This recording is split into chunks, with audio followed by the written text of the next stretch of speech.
You've been taught to fear delays, to see them as failure, as proof that something is wrong with you or your life. But if delays were truly mistakes, why do they keep happening to people who are trying their hardest? Why do some of the most meaningful things arrive only after long seasons of waiting? The truth is this: delays are not punishments. They are part of the design, part of the journey that shapes you before the destination appears. Every delay is still movement, even when it feels like nothing is happening. Life is not stopping you. It is preparing you, teaching you, strengthening you in ways you can't see yet. And ancient wisdom understood this long before our rushed world forgot it. The Stoics knew that timing is not controlled by force, but by alignment, by inner readiness, by patience built through trust. As you listen to these lessons, your mind will begin to soften. The tension around time will loosen. The pressure to arrive will fade. You'll start to see waiting not as loss, but as quiet progress. The anxiety of rushing will give way to calm understanding, and instead of fighting life, you'll feel yourself moving with it. This is not motivation. This is perspective. And when you finish listening, you won't feel behind anymore. You'll feel exactly where you're meant to be. Are you ready? Let's begin. Before moving forward, something needs to settle. If the introduction loosened your grip on time, this next part asks you to loosen your grip on who you think you must become, because delays do not just slow outcomes, they quietly reshape identity, and most people never notice this while it is happening. There comes a point in waiting when frustration turns into reflection. The question shifts from "why isn't this working?" to "what is this changing in me?" That shift matters. It marks the moment when delay stops being something outside of you and starts working within you.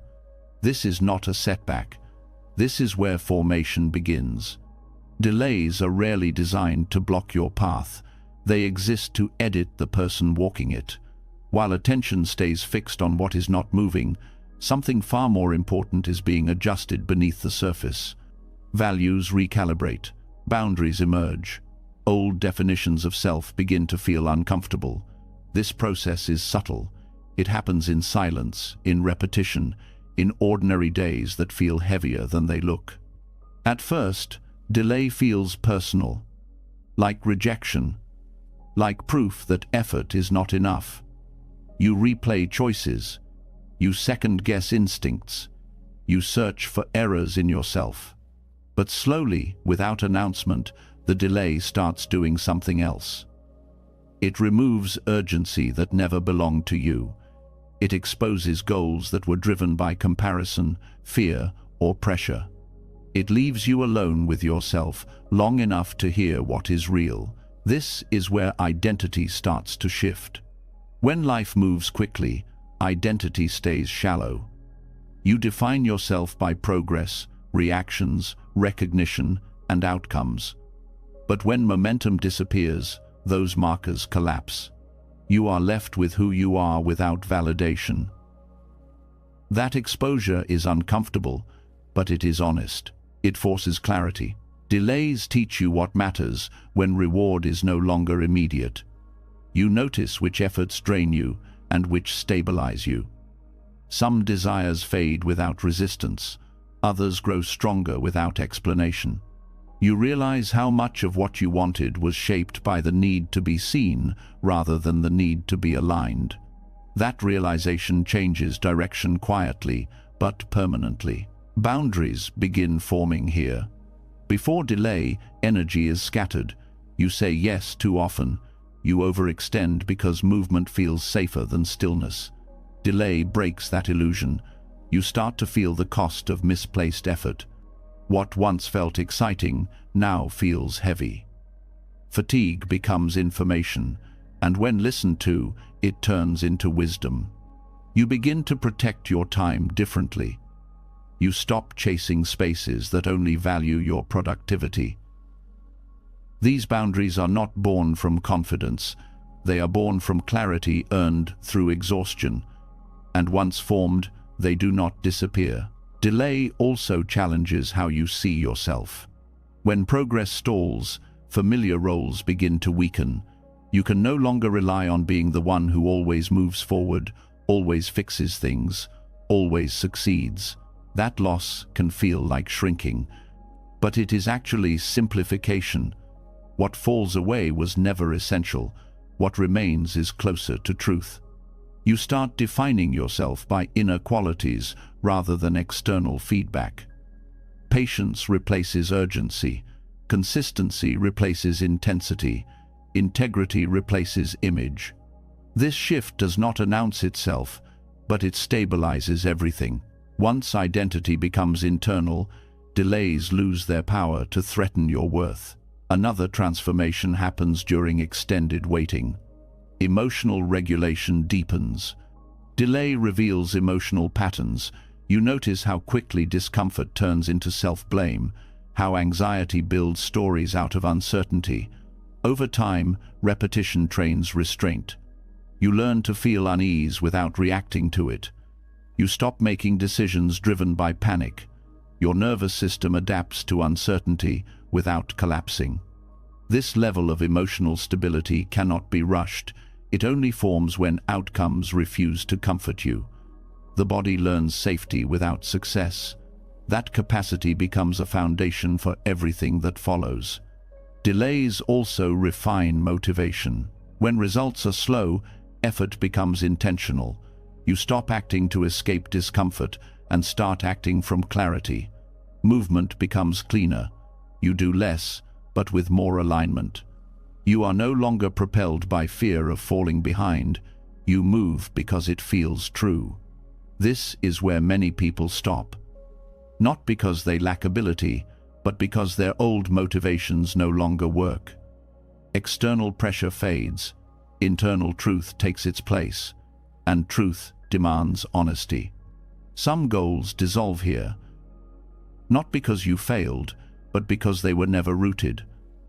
Others survive the delay and become unshakable. They no longer need urgency to exist. They are steady, they endure. Delays also build self-trust. When feedback disappears, you become your own reference point. You learn to validate effort without applause. You stop asking whether something is working and start asking whether it is right.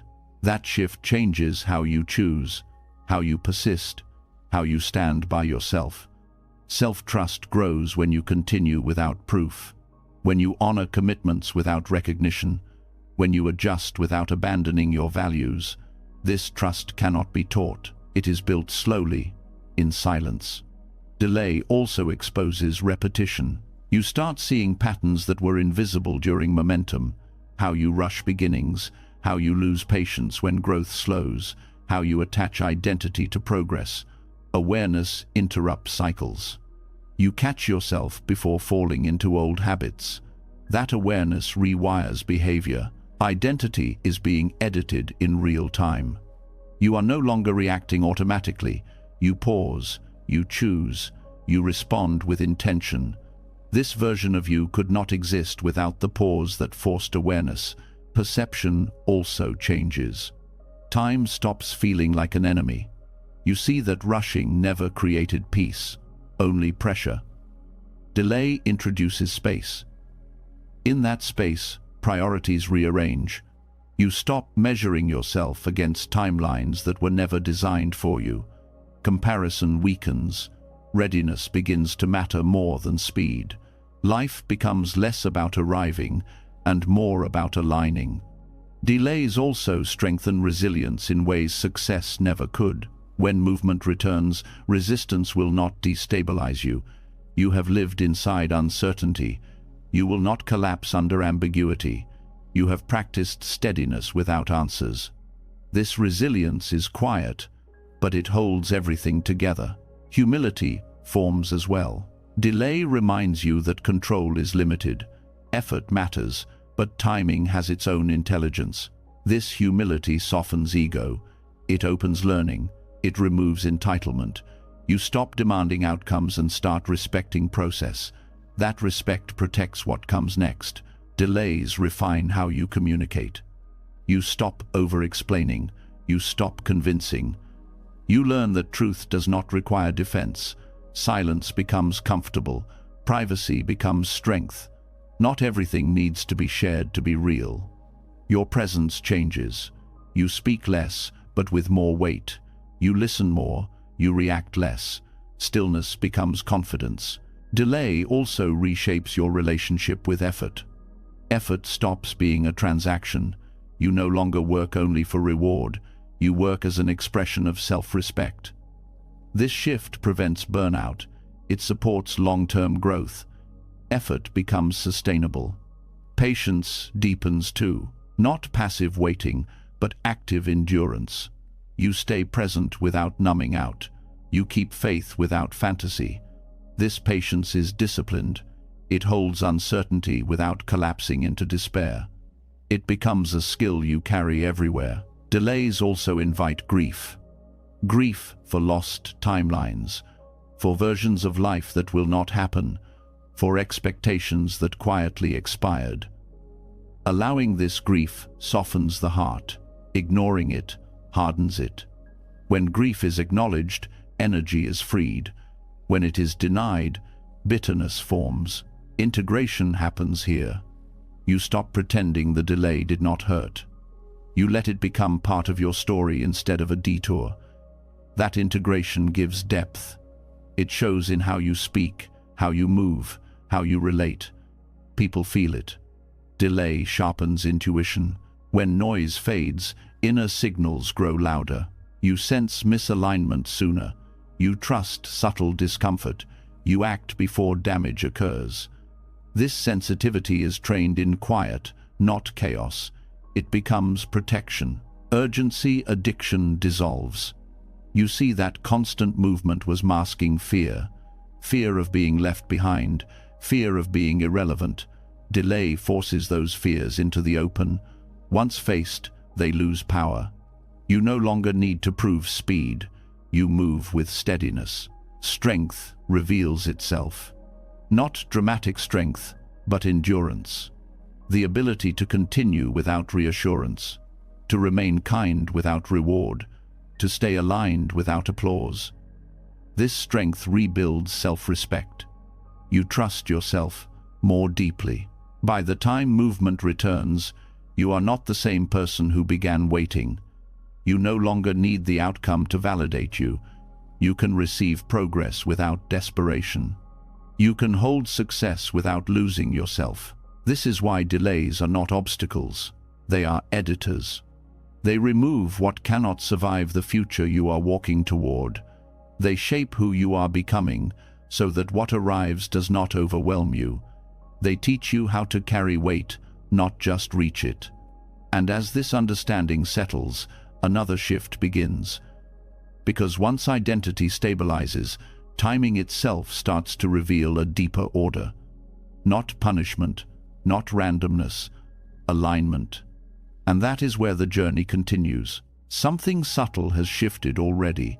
After seeing how delays reshape identity, another realization begins to surface. It becomes clear that waiting is not random and timing is not careless. What once felt like being late starts to feel intentional. This is where a deeper intelligence reveals itself, one that most people never slow down enough to notice. There is a quiet discomfort in feeling behind, a pressure that tightens the chest when life does not move according to plan. Missed timing feels like loss, like failure, like standing outside while others move forward. But hidden inside that discomfort is a truth that changes everything.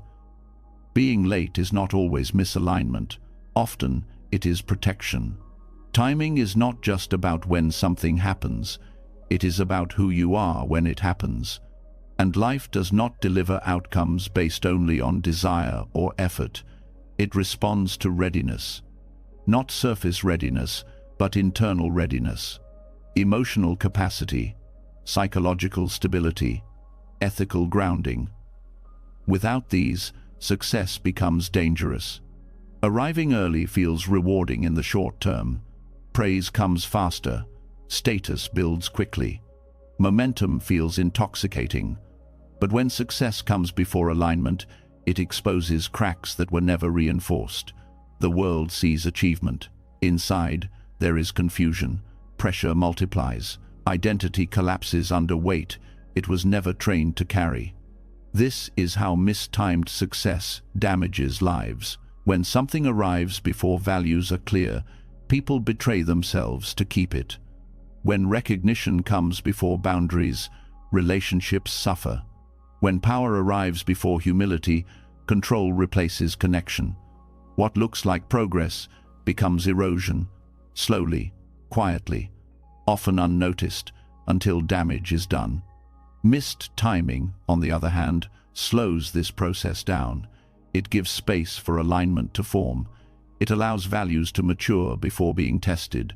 It strengthens inner structure before outer expansion.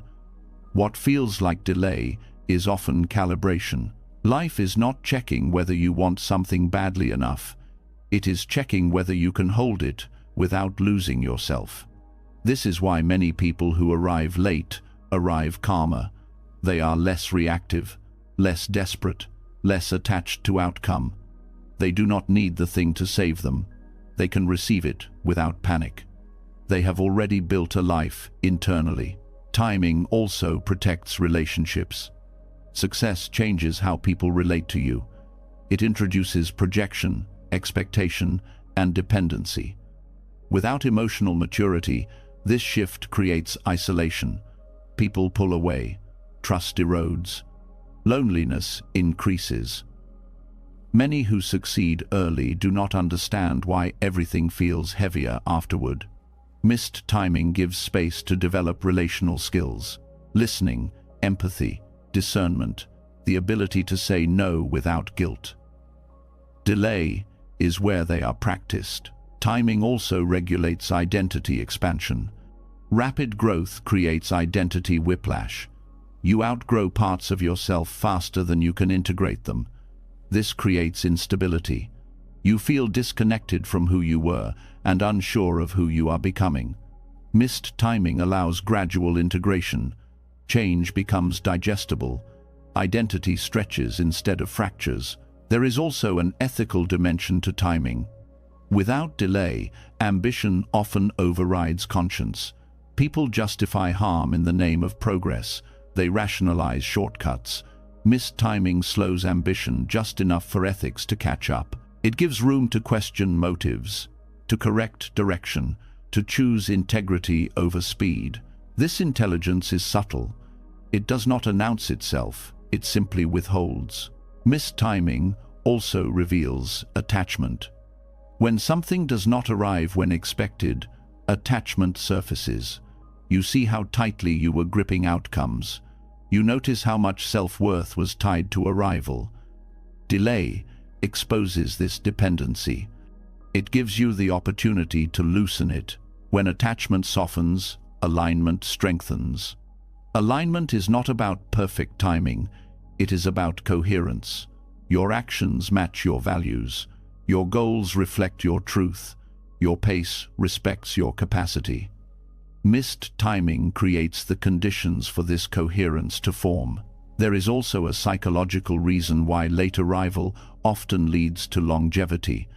When success is delayed, the nervous system adapts to uncertainty. It learns regulation. It learns patience.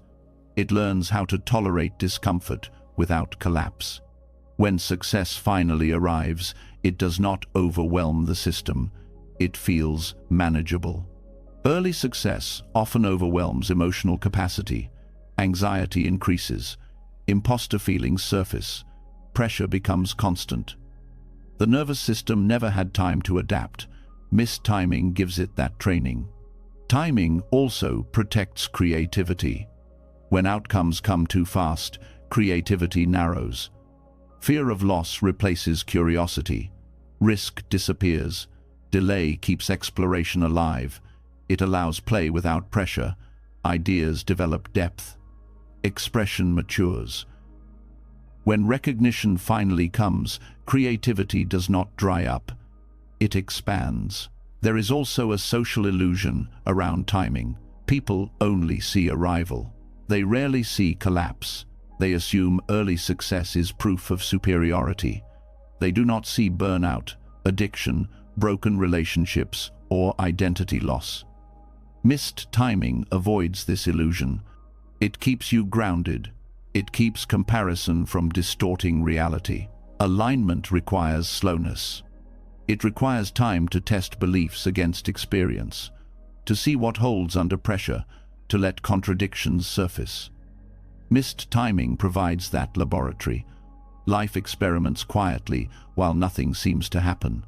Timing also influences how you receive opportunity. When something arrives late, you recognize its value. Gratitude replaces entitlement. Presence replaces distraction. You show up fully because you understand what it costs to get there. This depth changes how opportunity unfolds. There is also a protective element in being overlooked. Anonymity during delay creates safety. You can make mistakes without consequence. You can learn without being watched. You can grow without pressure. This freedom disappears with visibility. Missed timing preserves it until you are ready. Timing is also relational. Your readiness affects others. Arriving too early can harm people connected to you. Without emotional maturity, leadership wounds. Without self-awareness, love suffocates. Delay protects not just you, but those around you. Life considers this. Missed timing also builds discernment. You learn to distinguish between urgency and intuition, between desire and readiness, between fear-based timelines and inner signals. This discernment prevents future misalignment. It keeps you from forcing doors that would have cost you peace. There is also humility in late arrival. You stop believing you are special because of speed. You respect process. You understand complexity. This humility attracts collaboration. People trust those who waited. They sense depth. Timing also teaches surrender. Not resignation, but cooperation. You stop trying to control every outcome. You learn to move with life rather than against it. This cooperation reduces friction. Flow increases. Missed timing also reframes failure. What once felt like falling behind begins to feel like gathering strength. You stop labeling pauses as mistakes. You see them as instruction. This reframing reduces shame. It restores dignity. There is also a spiritual dimension to timing. Not in a mystical sense, but in trust. You learn that life is not chaotic, that intelligence exists beyond personal planning. This trust calms the mind. It reduces anxiety. It allows presence. Late arrival often brings clarity. You know why you are there. You know what you want to do with it. You are not distracted by proving anything. Purpose replaces performance. This clarity sustains momentum. Mistimed success, by contrast, creates confusion. You have what you wanted but do not know why. Fulfillment feels distant. You keep chasing more because satisfaction never arrived. Delay prevents this hollow cycle. Timing also influences resilience. Those who waited know how to endure. They have faced uncertainty without guarantees. When challenges come, they do not collapse. They adjust. They persist. Late arrival builds patience with complexity. You understand that growth is non-linear. That progress includes pauses. This understanding prevents panic during future delays. You trust cycles. There is also freedom in being late. You are no longer racing ghosts. You are no longer competing with illusions. You move at your pace. This freedom changes everything. Timing teaches responsibility. You take ownership of preparation rather than blaming circumstances. You focus on alignment rather than speed. This responsibility creates empowerment. Missed timing also deepens gratitude. Not gratitude as politeness, but as awareness. You feel the weight of arrival. You honor it. You protect it. This reverence sustains success. There is also an internal quiet that comes from delayed arrival. You are less reactive to opinion, less hungry for validation. You have already survived without it. This independence stabilizes identity. Timing also filters intention. If you are only motivated by speed, delay will exhaust you. If you are motivated by alignment, delay will strengthen you. What survives waiting reveals truth. Late arrival also reduces regret. You do not wonder who you would have been if you slowed down. You lived it. You integrated lessons. You arrived whole. Mistimed success often leaves people chasing the past. Late arrival grounds you in the present. Timing also builds trust in self. You kept going without guarantees. You honored your values without reward. That integrity becomes unshakable. There is wisdom in not being first. First often means exposed, unprepared, vulnerable. Late often means informed, grounded, ready. Life does not reward speed alone. It rewards alignment. Mistiming is not absence of progress. It is progress happening internally. When the external finally catches up, it feels natural. It feels earned. It fits. And as this understanding deepens, another realization begins to form. Because timing does not only protect you from yourself, sometimes it slows you down for reasons that extend beyond you. Sometimes delay exists because your readiness is connected to someone else's survival, healing, or growth. And that is where the journey continues next. Something important becomes clear after understanding timing and alignment. Not every delay exists to prepare you alone. Some pauses are not personal at all. They are relational. They exist because your life is not isolated, and what you carry next will touch other lives in ways you cannot yet see. There is a quiet discomfort in realizing that your progress is connected to someone else's readiness. It challenges the idea that life revolves around individual timelines. It raises a deeper question. What if the slowing down is not about holding you back, but about protecting someone else from harm that would come if you arrived too soon? This is where the meaning of delay expands. Life is deeply interconnected. Every role you will step into affects other people. Leadership affects followers. Love affects partners. Stability affects children. Healing affects those who depend on your presence. When life slows you down, it is often adjusting the emotional and psychological impact you will have on others.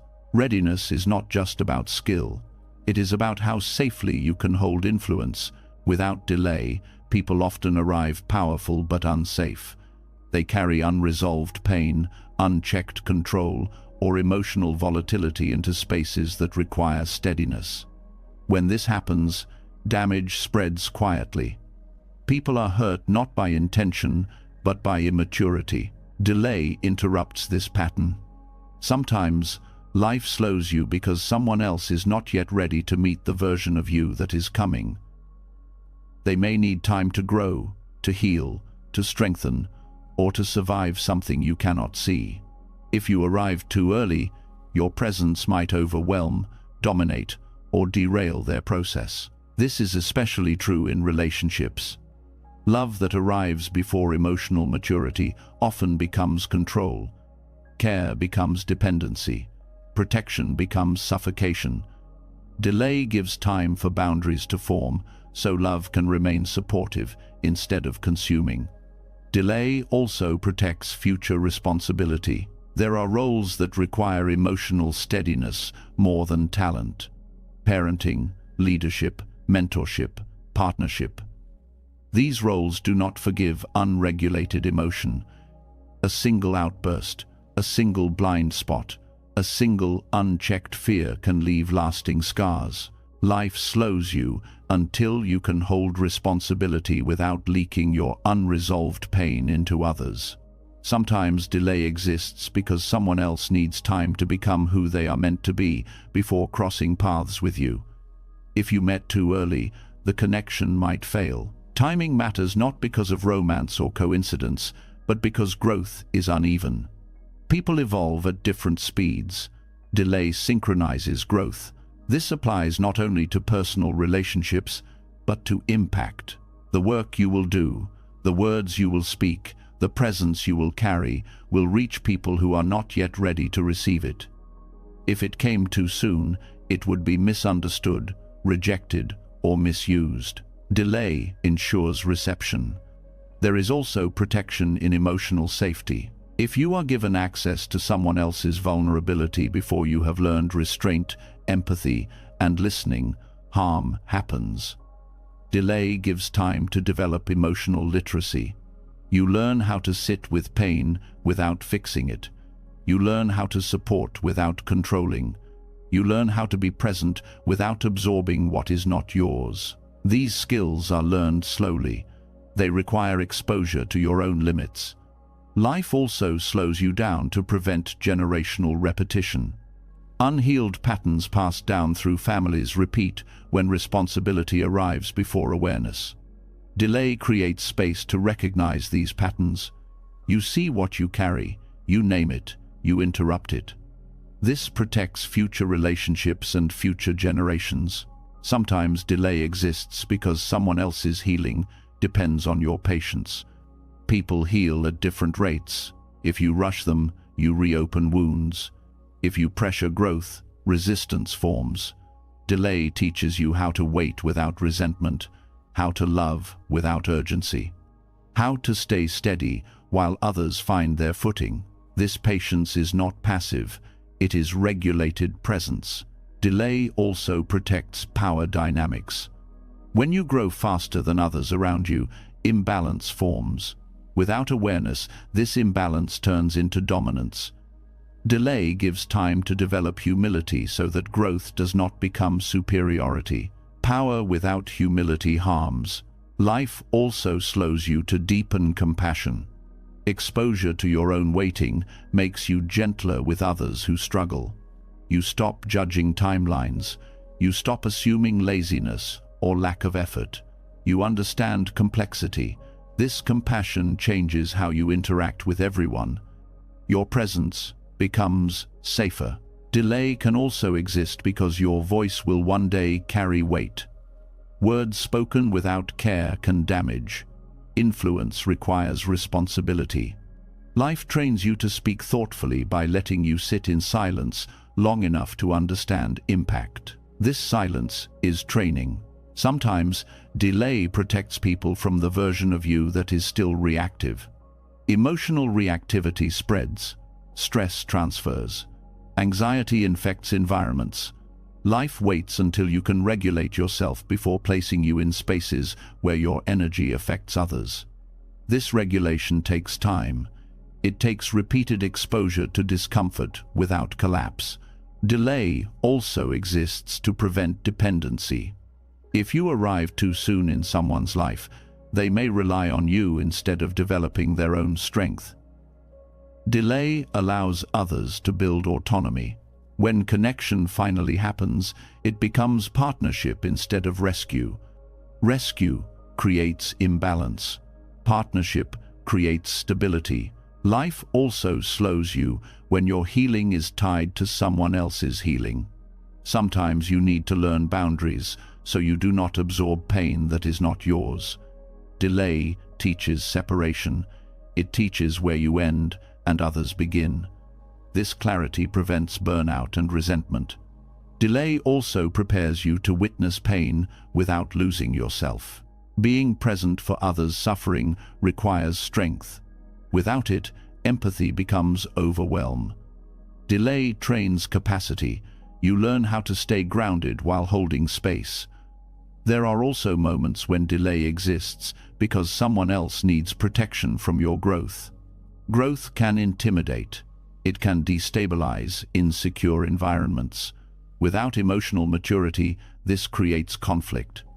Delay gives time for environments to shift or dissolve naturally. Life reduces unnecessary collision. Delay can also exist because your future role requires discernment. Not everyone deserves access to you. Delay sharpens judgment. You learn to recognize who is safe, who is aligned, and who is harmful. This protects future connections. Discernment is learned through waiting, not speed. Sometimes delay exists because your presence will trigger transformation in others. Without preparation, that transformation could be destabilizing. Life prepares both sides quietly. Growth ripples outward. Delay also teaches responsibility for impact. You stop focusing only on intention and start considering effect. You realize that good intentions do not prevent harm. Awareness changes behavior. This awareness protects relationships.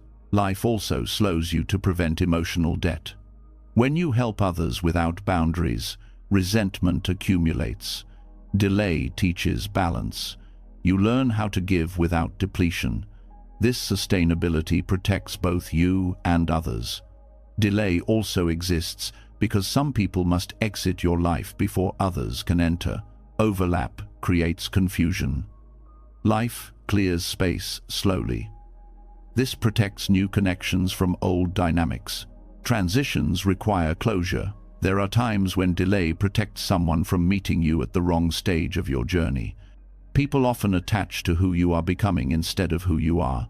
Delay allows you to arrive grounded, so connection is based on truth, not potential. Potential creates pressure. Life also slows you to teach presence.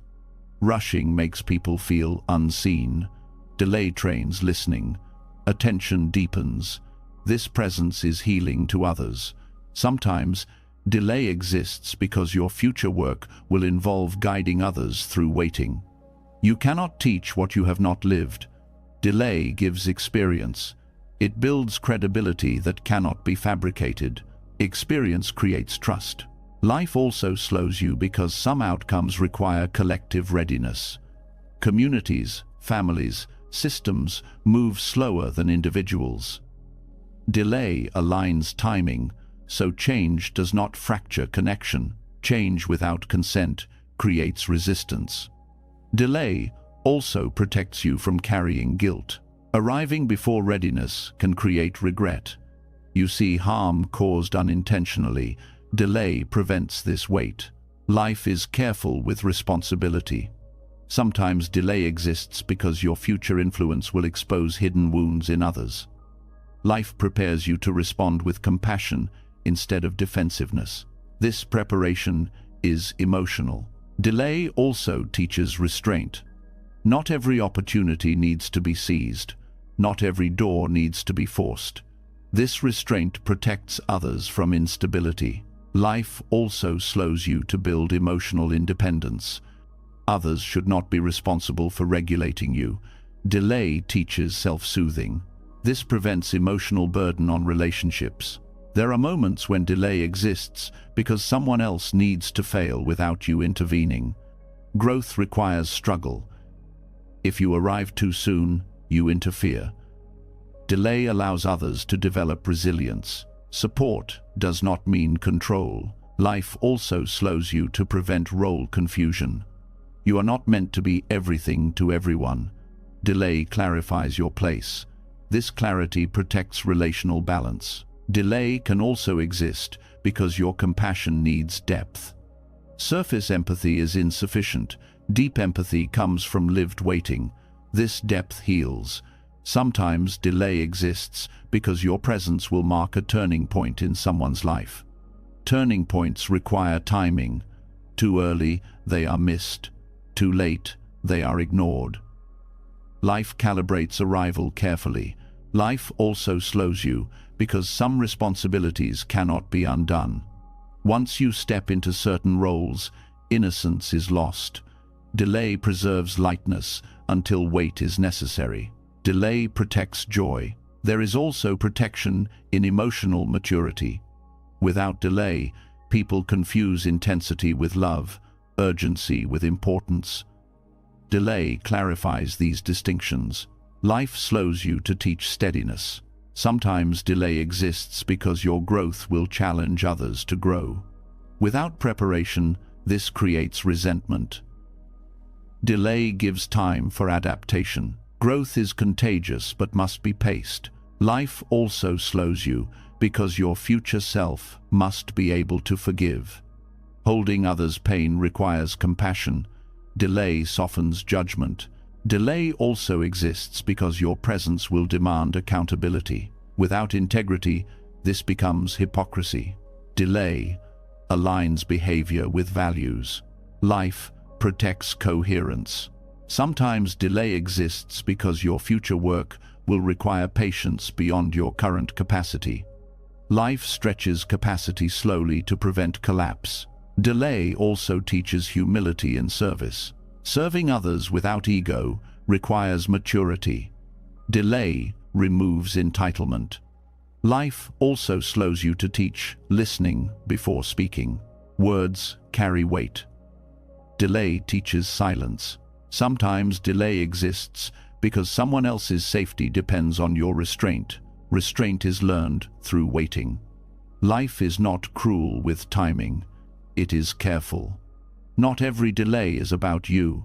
Some pauses exist because your readiness intersects with someone else's survival, healing, or growth. Life moves pieces with awareness you cannot see. And as this realization settles, another layer emerges. Because sometimes life does not slow you for others alone. Sometimes it slows you to regulate something deeper inside you, something biological, something emotional, something that must stabilize before joy can be held without harm. And that is where the journey continues next. As the understanding deepens, another layer quietly reveals itself. After seeing how delays protect others and shape relationships, attention turns inward. Beneath timing, beneath responsibility, beneath meaning, there is something more basic at work, something physical, something emotional, something that cannot be rushed without consequence. This is where waiting becomes less about fate and more about regulation. There is a reason joy sometimes feels overwhelming. A reason good news can bring anxiety instead of peace.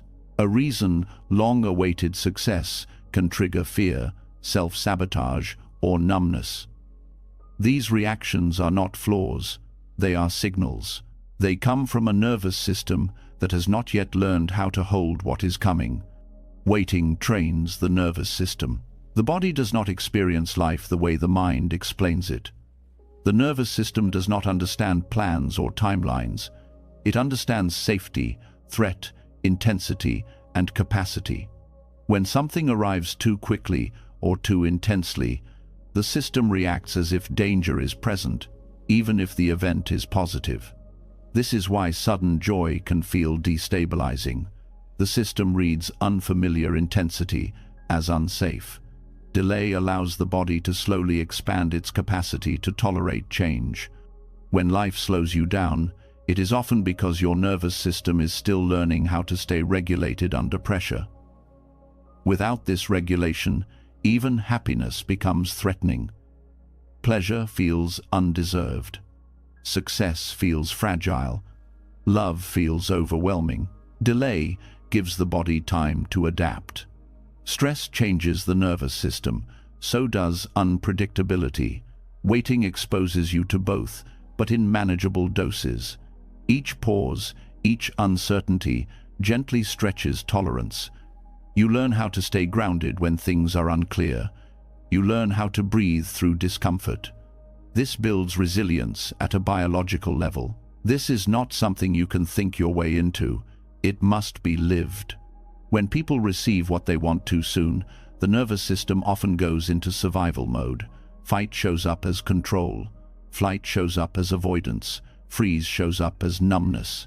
These responses sabotage joy before it has time to settle.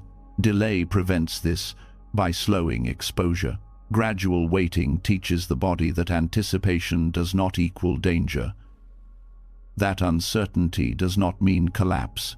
That tension can exist without catastrophe. Over time, the nervous system learns to stay present instead of bracing for loss. This is why people who wait longer often enjoy outcomes more deeply.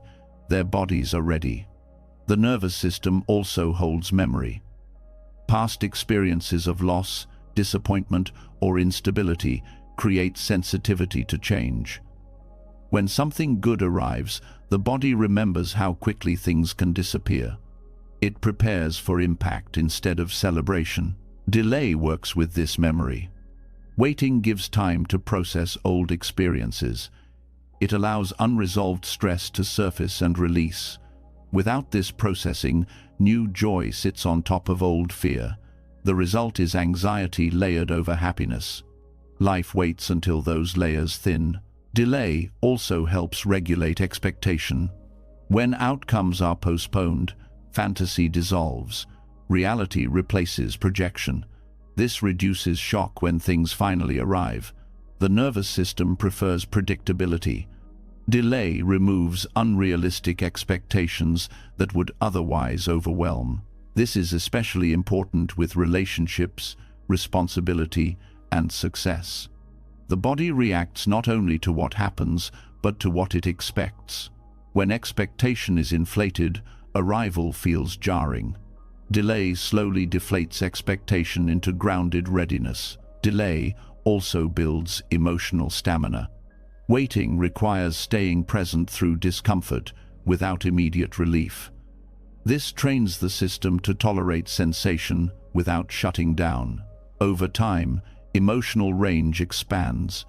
You can feel more without being overwhelmed. This expanded range allows joy to be felt fully instead of cautiously. The nervous system also responds to pacing. Fast change activates alarm. Slow change allows integration. Delay creates rhythm. It gives the body time to adjust to new levels of stimulation, responsibility, and visibility. This pacing prevents burnout. Burnout is not caused by effort alone. It is caused by nervous system overload. Delay reduces this risk by spacing growth. Life also slows you to recalibrate baseline. If your nervous system is used to constant stress, calm can feel unsafe. Waiting introduces moments of stillness. At first, they feel uncomfortable. Over time, they become familiar. The system resets its baseline from urgency to steadiness. This reset changes how you receive joy. Joy no longer spikes and crashes, it settles. Delay also teaches the body how to rest without guilt. Many people associate rest with danger. Slowing down feels like falling behind. Delay forces rest into the system. The body learns that nothing bad happens when it pauses. This reduces hypervigilance. Hypervigilance blocks joy. When the system is always scanning for threat, pleasure feels risky. Delay teaches safety through repetition. Waiting also exposes coping patterns. You notice how you distract, numb, or overwork to avoid discomfort. Awareness creates choice. You begin replacing reactive coping with regulation, breathing, movement, grounding, presence. These skills increase capacity. Delay also reduces emotional shock. When success or connection arrives after waiting, the nervous system has rehearsed anticipation. It has experienced hope, rising and falling. This repetition softens impact. Arrival feels familiar, not overwhelming. This familiarity allows presence. The nervous system also needs time to build trust. Trust is not a belief, it is a felt sense. Waiting tests trust slowly. Each time you survive uncertainty, trust deepens. This trust allows the body to relax when good things happen. Relaxation is necessary to receive joy. Delay also prevents emotional whiplash. Rapid change creates instability. You feel excited one moment and terrified the next. Delay smooths transitions. Emotional states shift gradually. This reduces internal conflict. The nervous system prefers consistency.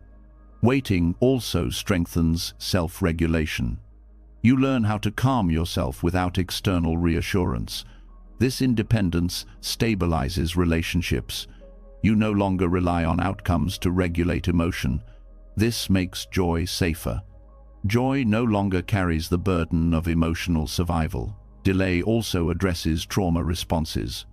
Trauma sensitizes the nervous system to intensity. Even positive events can trigger overwhelm. Delay allows gradual exposure to stimulation. This is how regulation heals. Life does this naturally. Waiting also creates predictability. Routines form. Days become structured. The nervous system relaxes into rhythm.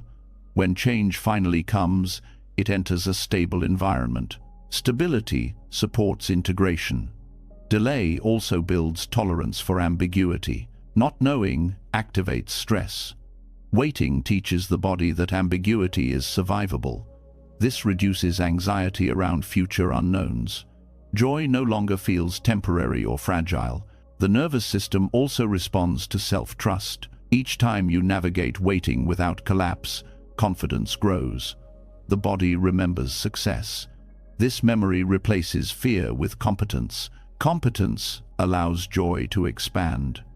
Delay also teaches boundaries at a somatic level. You learn when to stop, when to rest, when to say no. Joy requires containment. The nervous system also needs safety cues. Waiting creates internal cues of safety. You learn to soothe yourself, to recognize calm, to return to balance. These cues remain when life accelerates. Acceleration becomes manageable. Delay also prevents emotional flooding. Flooding happens when sensation exceeds capacity. Delay increases capacity before sensation increases. This protects mental health. Life is careful with capacity. Waiting also trains patience biologically. Patience is not passive. It is regulated waiting. The nervous system learns how to stay engaged without agitation. This skill supports long-term fulfillment. Fulfillment requires endurance. Delay also reduces fear of loss. Repeated waiting teaches that absence does not equal abandonment. The nervous system stops bracing for disappearance. This allows joy to be enjoyed without constant fear. Fear blocks presence. Delay also recalibrates reward systems. Instant gratification overstimulates. Waiting restores sensitivity. Joy feels richer because the system is not desensitized. Sensitivity allows depth. The nervous system also learns how to hold pleasure. Pleasure activates vulnerability. Delay teaches safety in vulnerability. This allows joy to soften instead of harden. Delay also stabilizes attachment. Secure attachment requires regulation. Waiting builds internal security. Relationships become less anxious. Joy feels shared, not threatened. The nervous system also needs preparation for visibility. Attention can be overwhelming. Delay allows gradual exposure. This prevents collapse under scrutiny. Life protects regulation. Waiting also teaches resilience through recovery. You learn how to recover from disappointment. This recovery builds confidence. The body knows it can return to balance. Balance supports joy. Delay also creates emotional spaciousness. Spaciousness allows reflection. Reflection allows meaning. Meaning deepens joy. The nervous system responds to meaning more than stimulation. Waiting also prevents identity shock. Sudden change can fracture self-concept. Delay allows identity to adjust gradually. This coherence stabilizes emotion. Coherence supports fulfillment. Delay also strengthens grounding. Grounding keeps the body present. Waiting practices grounding repeatedly. This presence allows joy to be felt fully. Presence is the doorway to joy. The nervous system also benefits from repetition. Repeated waiting cycles train calm. Calm becomes default. When joy arrives, it lands in calm. This is why waiting exists. Not as punishment, not as denial, but as regulation. Life waits until your nervous system can hold what is coming without turning it into threat, pressure, or self-destruction. It waits until joy can be received without sabotage. And once this regulation settles, another truth begins to emerge. Because waiting does not only shape capacity, it also reshapes ego. It quietly dismantles arrogance so fulfillment can last. And that is where the journey continues next. As the body learns how to hold joy without panic, another transformation quietly begins. Regulation softens reaction, steadiness replaces urgency, and with that steadiness comes a subtle shift in how you see yourself. This is where waiting does something few people expect. It doesn't just calm the nervous system, it reshapes the ego, and without this reshaping, fulfillment never lasts. There is a quiet discomfort in realizing that struggle has been doing you a favor, not by breaking you, but by bending something rigid inside, something that would have snapped under the weight of unchecked success. That realization opens a deeper truth. Delay is not only preparation, it is correction. Ego grows fastest in speed. When things come easily, the mind fills in the gaps with stories of specialness, entitlement, and control. You begin to believe results are proof of superiority rather than circumstance, timing, or support. This belief feels empowering at first, but it creates fragility. The ego becomes dependent on continuation. Any interruption feels like threat. Delayed paths interrupt this inflation. Struggle introduces friction. Friction forces self-examination.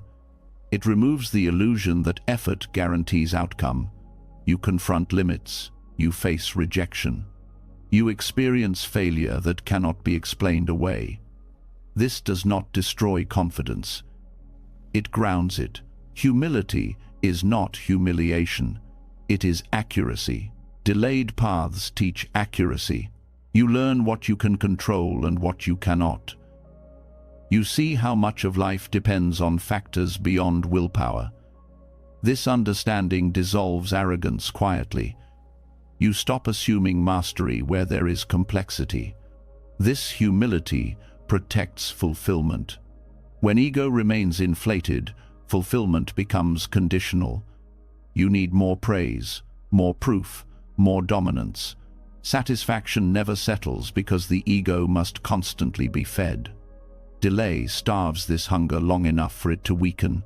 Struggle also breaks the illusion of self-sufficiency. When things move slowly, you need help, advice, support, patience from others. This dependence humanizes you. It deepens empathy. You stop seeing others as tools or obstacles and start seeing them as contributors. Fulfillment without connection is hollow. Delayed paths also expose blind spots. Speed allows blind spots to hide. Struggle shines light into them. You see habits that sabotage trust. You notice how pride prevents learning. You feel the cost of defensiveness. This awareness hurts, but it heals.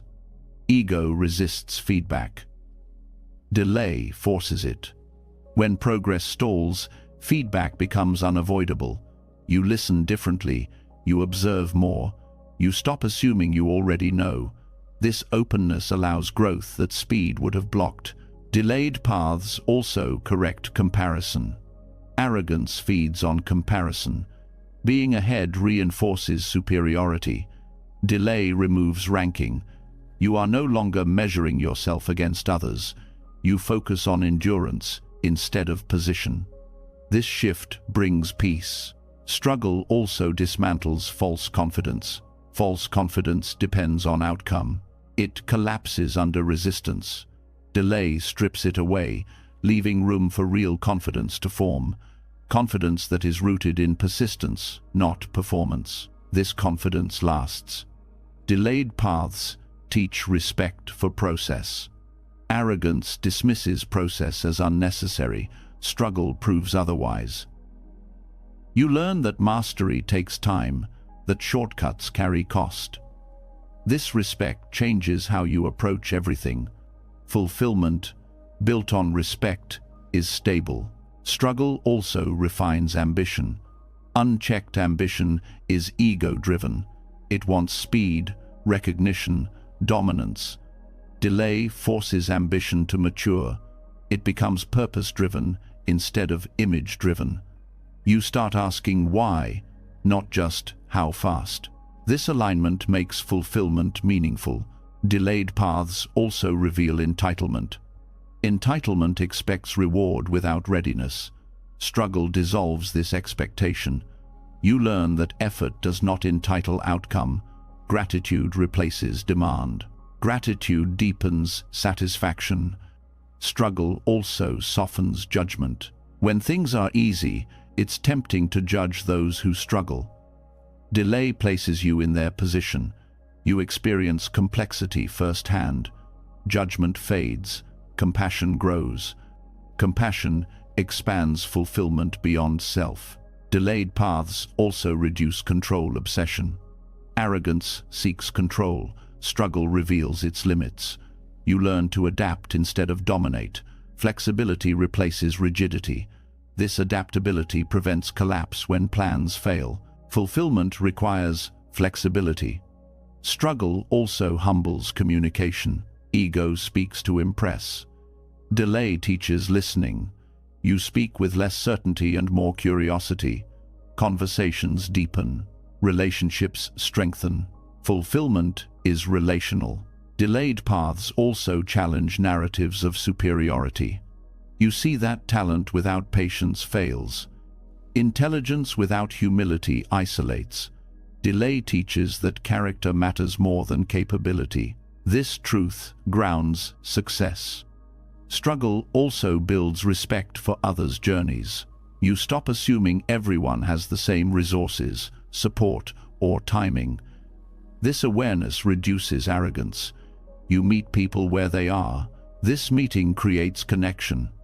Delayed paths also strip performative identity. When results disappear, performance loses value. You stop acting for approval. Authenticity emerges. This authenticity feels safer to others. Fulfillment thrives in authenticity. Struggle also exposes fear disguised as confidence. Sometimes arrogance is armor. Delay cracks it. Fear surfaces. When faced honestly, fear loses power. True confidence emerges. True confidence is quiet. Delayed paths also reduce attachment to status. Status depends on comparison. Delay removes the stage. You learn to value substance. This shift prevents emptiness. Fulfillment rooted in substance endures. Struggle also teaches patience with complexity. Life is rarely simple. Ego wants simplicity. Delay teaches nuance. You tolerate ambiguity. This tolerance prevents impulsive decisions. Impulsivity destroys fulfillment. Delayed paths also build respect for timing. You stop forcing outcomes. You trust readiness. Fulfillment feels cooperative, not combative. Struggle also reveals resilience. Resilience, built through delay, is humble. It doesn't boast, it endures. This resilience supports long-term satisfaction. Satisfaction requires endurance. Delayed paths also encourage mentorship. Having struggled, you guide without superiority. You support without condescension. This generosity enriches fulfillment. Giving completes growth. Struggle also dissolves the myth of arrival. Arrogance believes arrival ends effort. Delay teaches that growth continues. Fulfillment becomes dynamic, not static. Dynamic fulfillment stays alive. Delayed paths also refine leadership. Leadership without humility harms. Struggle teaches service. You lead with awareness of impact. This leadership sustains trust. Trust sustains fulfillment. Struggle also corrects ego's timeline. Ego wants now. Delay teaches later. This patience prevents regret. Regret erodes fulfillment. Delayed paths also teach responsibility. You take ownership of preparation instead of blaming circumstances. This responsibility empowers. Empowerment feels fulfilling. Struggle also builds reverence. You respect what you earn. You protect it. You don't take it lightly. Joy deepens fulfillment. Delayed paths also dissolve arrogance through gratitude. You recognize support, timing, and grace. You stop taking credit alone. Gratitude humbles naturally. Humility sustains fulfillment. Struggle also prepares you to lose without collapsing. Arrogance cannot handle loss. Delay teaches resilience in absence. This strength protects fulfillment from fragility. Fulfillment requires resilience. Delayed paths also reshape success. Success becomes stewardship, not entitlement. You care for what you gain. This care preserves satisfaction. Care is the antidote to emptiness. Struggle also aligns ego with reality. Reality resists ego. Delay enforces alignment. This alignment reduces internal conflict. Peace emerges. Delayed paths also teach reverence for effort. Effort becomes meaningful, not transactional. This meaning enriches fulfillment. Meaning outlasts reward. Struggle also teaches humility and joy. You celebrate without boasting. You enjoy without diminishing others. Connection enriches fulfillment. Delayed paths also prevent spiritual bypassing. You face discomfort instead of avoiding it. This honesty grounds growth. Grounded growth lasts. Struggle also cultivates patience with self. You stop demanding perfection. You allow learning. This gentleness supports long-term satisfaction. Self-compassion sustains fulfillment. Delayed paths also dismantle ego narratives of destiny. You stop believing success proves worth. Worth becomes inherent. This shift frees joy. Freedom supports fulfillment. Struggle also trains ethical restraint. You don't exploit opportunities. You act with integrity. This integrity protects peace. Peace defines fulfillment. Delayed paths also foster humility in achievement. You hold success lightly. You know how quickly it can change. Presence deepens fulfillment. Struggle also reshapes ambition into contribution. You care about impact, not image. This contribution satisfies deeply. Contribution completes fulfillment. Delayed paths also soften identity, rigidity. You adapt. You evolve. Ego loosens. This flexibility keeps life engaging. Engagement fuels fulfillment. Struggle also prepares you for shared success. You celebrate others without envy. You collaborate without competition. This shared joy multiplies satisfaction. Shared joy sustains fulfillment. Delayed paths also reveal ego's cost. You see how arrogance isolates. You choose humility instead. This choice changes everything. Fulfillment becomes relational, not solitary. Struggle also teaches reverence for timing, again and again. You stop rushing lessons. You respect cycles. This respect reduces conflict. Harmony emerges. Delayed paths also prevent collapse under success. Ego collapses when challenged. Humility adapts. Delay builds adaptability. Adaptability sustains fulfillment. Struggle also grounds joy in gratitude rather than entitlement. Gratitude stabilizes happiness. Delayed paths finally teach this truth. Fulfillment is not earned through speed or dominance. It is sustained through humility, patience, and respect for process. Struggle humbles the ego just enough to make joy survivable. And as this humility settles, another realization begins to surface. Because once ego softens, something else starts to grow in the quiet spaces where nothing seems to work. A rare kind of intelligence that only stagnation can teach. And that is where the journey continues next. As humility settles and the ego loosens its grip, Something unfamiliar begins to surface. The noise of striving fades. The old strategies stop working. Effort no longer produces predictable results. This is the stage most people fear and try to escape. But this is also where a rare ability begins to form. Not strength, not patience, something quieter, something sharper, a kind of intelligence that only appears when progress disappears. There is a specific discomfort that comes when nothing responds to effort. You try what used to work, and it doesn't. You adjust, and still nothing shifts. Motivation drops, confidence wavers. It feels like standing still while life moves around you. But beneath that frustration, something essential is being trained. This is where adaptive intelligence is born. Adaptive intelligence is not about knowing what to do. It is about learning how to function when you don't. It is the ability to stay engaged without clear feedback, to adjust without instruction, to remain thoughtful without certainty. You cannot develop this skill during momentum. Momentum hides weakness. Stagnation reveals it. When nothing is working, the mind loses its shortcuts. You can no longer rely on habit, routine, or assumption. You are forced to observe, to listen, to question. This observation sharpens perception. You start noticing details you once ignored. Patterns, timing, your own reactions. Stagnation slows perception, just enough for awareness to catch up. This awareness is the foundation of adaptive intelligence. You learn to read situations instead of forcing solutions. You sense when to pause and when to act. You stop confusing action with progress.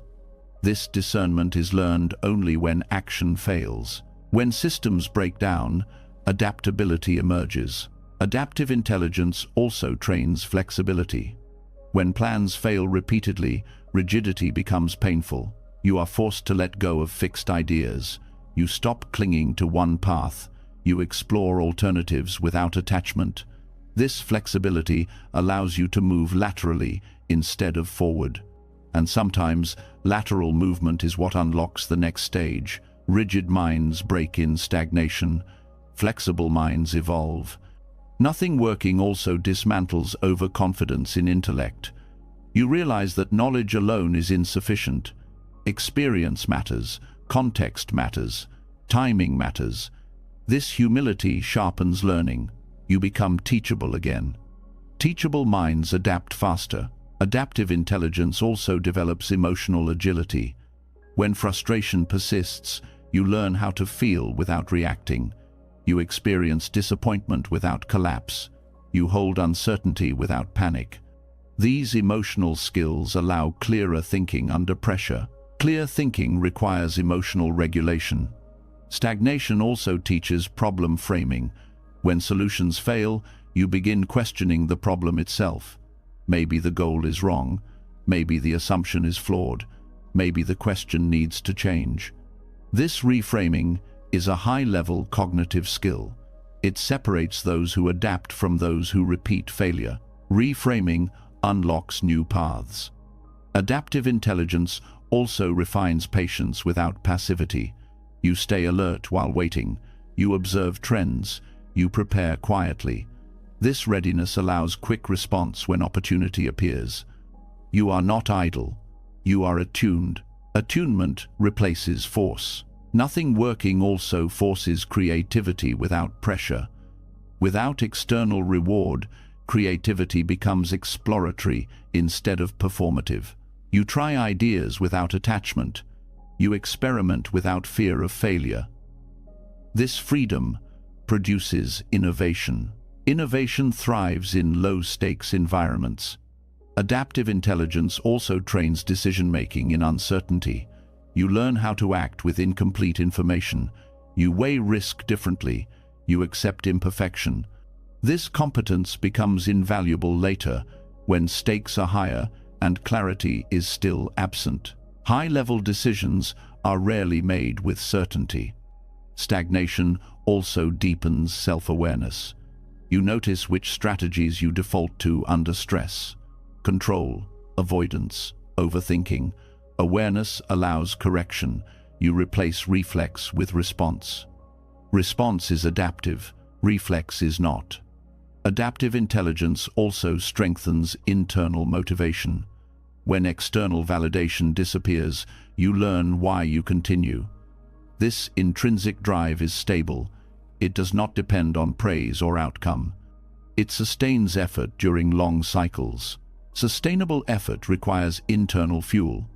Nothing working also develops tolerance for ambiguity. You stop demanding clarity before acting. You move with partial understanding. This tolerance prevents paralysis. It keeps you functional when others freeze. Functionality in ambiguity is rare. Adaptive intelligence also sharpens pattern recognition. Repetition during stagnation reveals what persists. You see which behaviors consistently fail and which subtly succeed. This pattern awareness informs future strategy. Strategy evolves through observation. Stagnation also trains restraint. You learn when not to act, when to conserve energy, when to let things unfold. This restraint prevents burnout and missteps. Restraint is strategic. Adaptive intelligence also fosters resilience through experimentation. You try small adjustments instead of dramatic changes. You test, observe, refine. This iterative approach reduces risk and builds confidence. Iteration outperforms force. Nothing working also dissolves the illusion of linear progress. You accept cycles. You understand setbacks as information. This understanding reduces emotional volatility. Stability improves intelligence. Adaptive intelligence also enhances communication. You learn to ask better questions, to seek feedback without defensiveness, to articulate uncertainty. These skills improve collaboration. Collaboration requires humility. Stagnation also builds mental endurance. You stay engaged over long periods without reinforcement. This endurance supports complex projects that require sustained attention. Complexity demands endurance.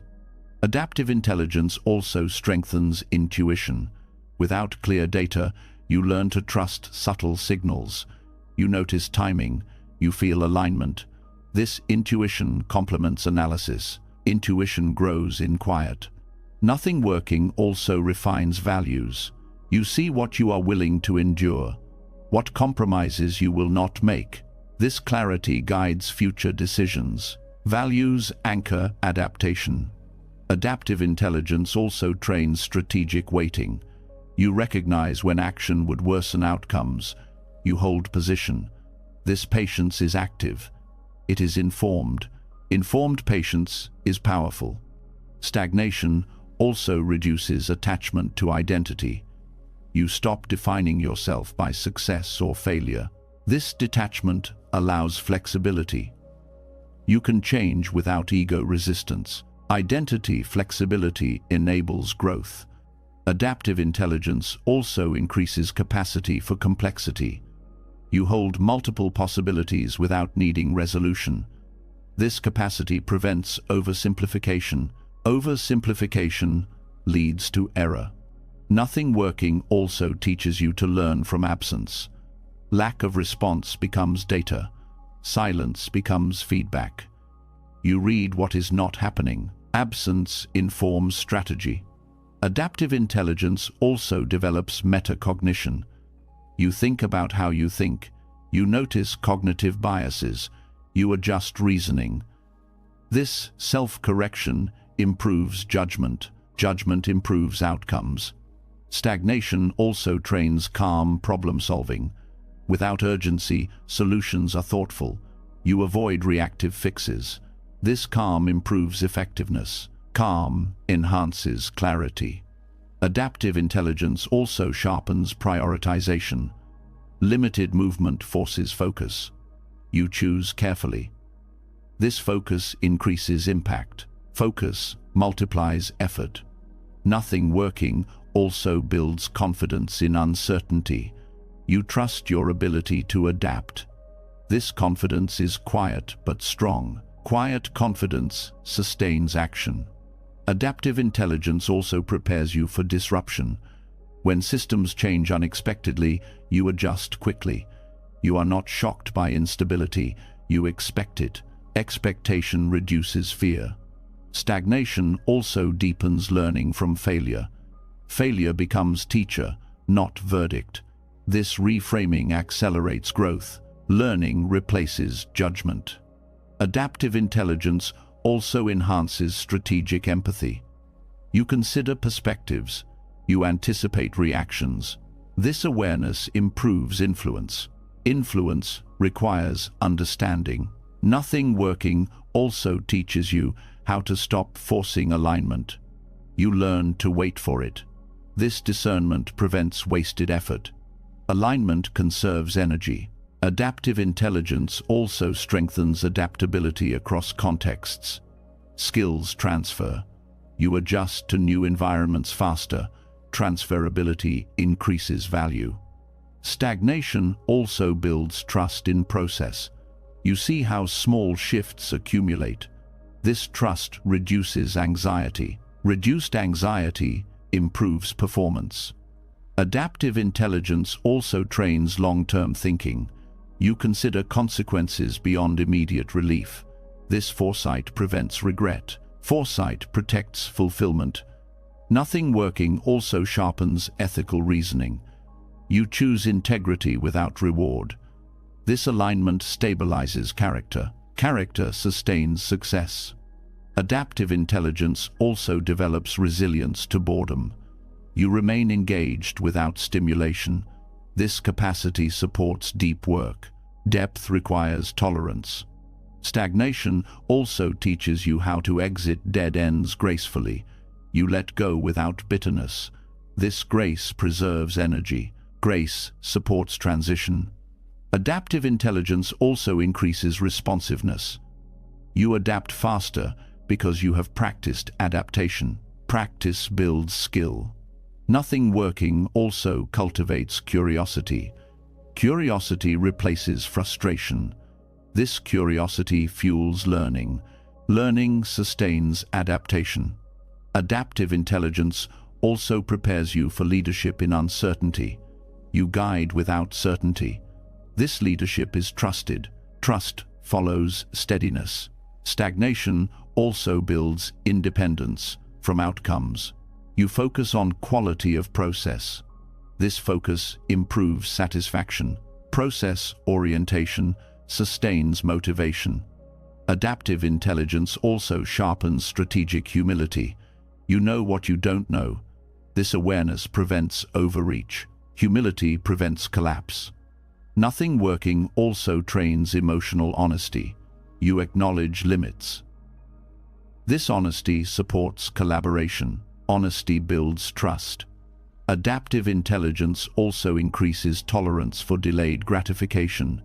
You work now for future benefit.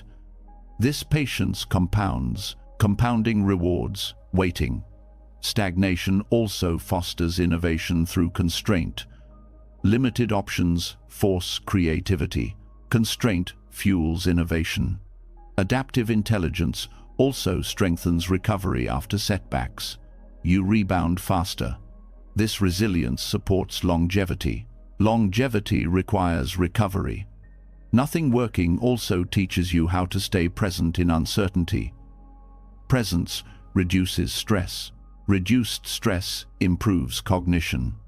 Adaptive intelligence also builds confidence without certainty.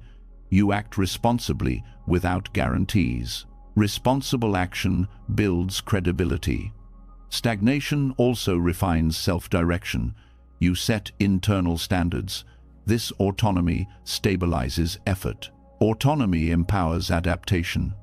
Adaptive intelligence is not glamorous. It does not announce itself, but it quietly prepares you for complexity, uncertainty, and long-term fulfillment.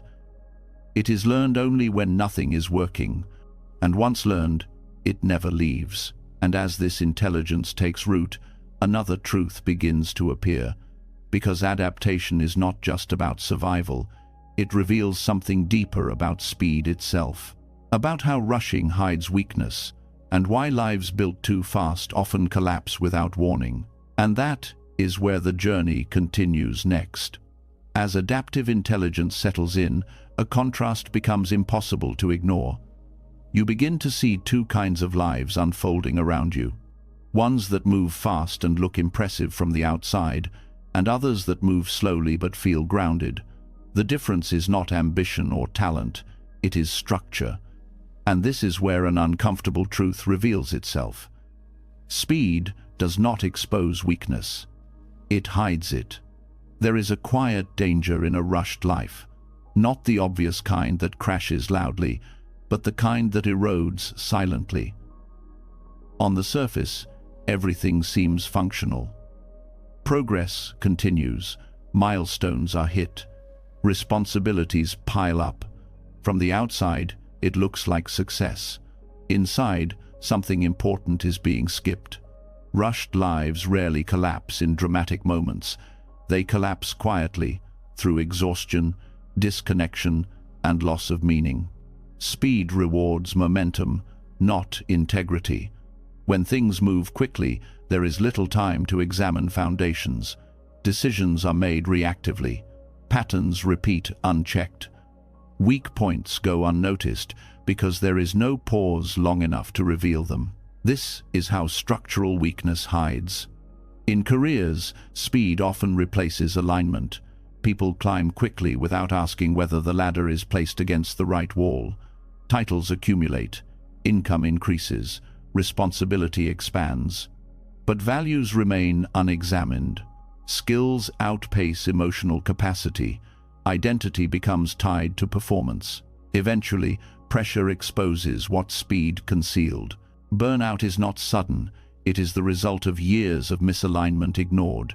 People do not wake up one day empty. They arrive there gradually, after running past warning signs too fast to notice them. Rushed careers often lack adaptability. When environments change, rigid identities struggle. Without reflection, skills become obsolete. Without humility, learning stops. Collapse happens not because of failure, but because of inflexibility. Relationships suffer under speed as well. When life moves fast, connection becomes transactional. Conversations shorten, presence thins. Conflicts are postponed instead of resolved. Emotional maintenance is delayed. On the surface, relationships appear stable. Underneath, resentment accumulates. Rushed relationships do not explode. They fade. Distance grows quietly. Intimacy weakens. Misunderstandings harden into assumptions. Eventually, there is nothing dramatic left to fix, only indifference. Speed also masks emotional avoidance. Busy lives leave little room for feeling. Discomfort is postponed through distraction. Pain is outrun. Reflection feels inefficient. This avoidance creates emotional debt. Debt accumulates interest. When slowing becomes unavoidable, everything surfaces at once. Self-worth suffers silently in rushed lives. When value is tied to output, rest feels threatening, stillness feels like failure. Identity becomes dependent on productivity. Without space to reflect, self-respect erodes. People feel valuable only when busy. This creates fragility. Any interruption triggers anxiety. Any pause feels dangerous. The inner life becomes unstable. Collapse happens internally, long before anything changes externally. Speed also prevents integration. Experiences pile up without being processed. Lessons are learned, but not absorbed. Growth becomes superficial. Without integration, people repeat mistakes with better packaging. This repetition exhausts. Rushed lives also confuse urgency with importance. Not everything that demands attention deserves it. Speed removes discernment. People respond instead of choose. Priorities blur. Energy scatters. What truly matters receives leftovers. Over time, meaning drains. Careers become obligations. Relationships feel like tasks. Life turns mechanical. This mechanical existence looks functional but feels empty. Speed also hides misalignment in values. When life is rushed, there is little time to question direction. People follow momentum instead of intention. Choices are made because they are available, not because they are right. Eventually, direction feels wrong, but feels too late to change. This is where quiet collapse begins. Rushed lives often lack emotional literacy. Without pauses, people do not learn to name feelings. Stress becomes normalized. Anger is misdirected. Sadness is ignored. Without language, emotions act out through behavior. This creates conflict and confusion. Speed also weakens boundaries. When everything is urgent, nothing is protected. People say yes automatically. Limits erode. Overcommitment becomes identity. Resentment builds silently. Boundaries fail quietly. Rushed lives also erode trust in self. When decisions are made quickly without reflection, regret accumulates. People stop trusting their judgment. Confidence becomes performative. Inside, doubt grows. This internal fracture destabilizes everything. Speed also prevents repair. Mistakes require time to fix. Relationships need conversation. Skills need refinement. Rushed lives move on without repairing. Damage accumulates. Eventually, systems fail. Rushed success often lacks depth. Depth requires time. Time to struggle. Time to reflect. Time to integrate. Without depth, success feels hollow. Pleasure fades quickly. Satisfaction never settles. People chase more speed to fill the gap. Speed also hides fear. Fear of stillness. Fear of inadequacy. Fear of being alone with thoughts. Rushing becomes avoidance. This avoidance creates dependency on motion.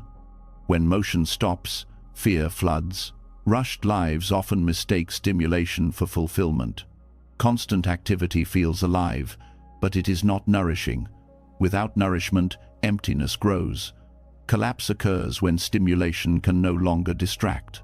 Speed also limits empathy. Without time to listen, understanding shrinks. People respond from assumption instead of presence. Relationships lose warmth. Connection requires slowness. Rushed environments reward appearance over substance. Looking capable matters more than being grounded. This creates pressure to perform. Vulnerability disappears. Support systems weaken.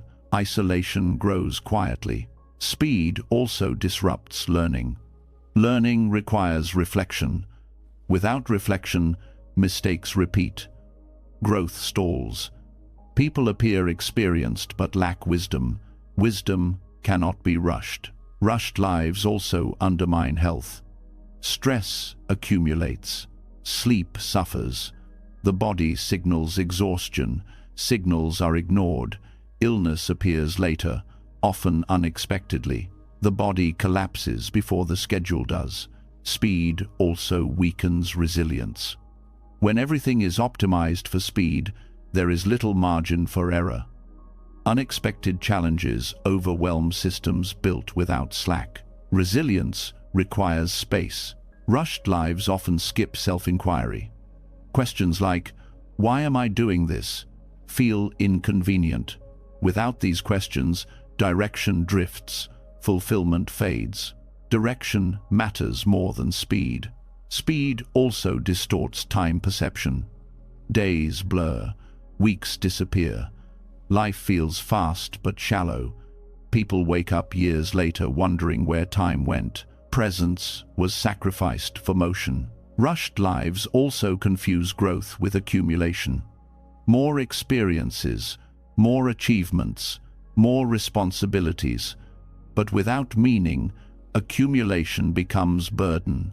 Burden collapses. Speed also prevents gratitude. Gratitude requires pause. Without pause, nothing is appreciated. Satisfaction remains temporary. Joy needs stillness. Rushed lives often lack coherence. Values, actions, and identity drift apart. This misalignment creates internal tension. Tension drains energy. Collapse begins as fatigue. Speed also limits recovery. Recovery requires rest, reflection, and recalibration. Without recovery, stress compounds. Compounded stress breaks systems. Rushed lives also encourage comparison. Speed creates race mentality.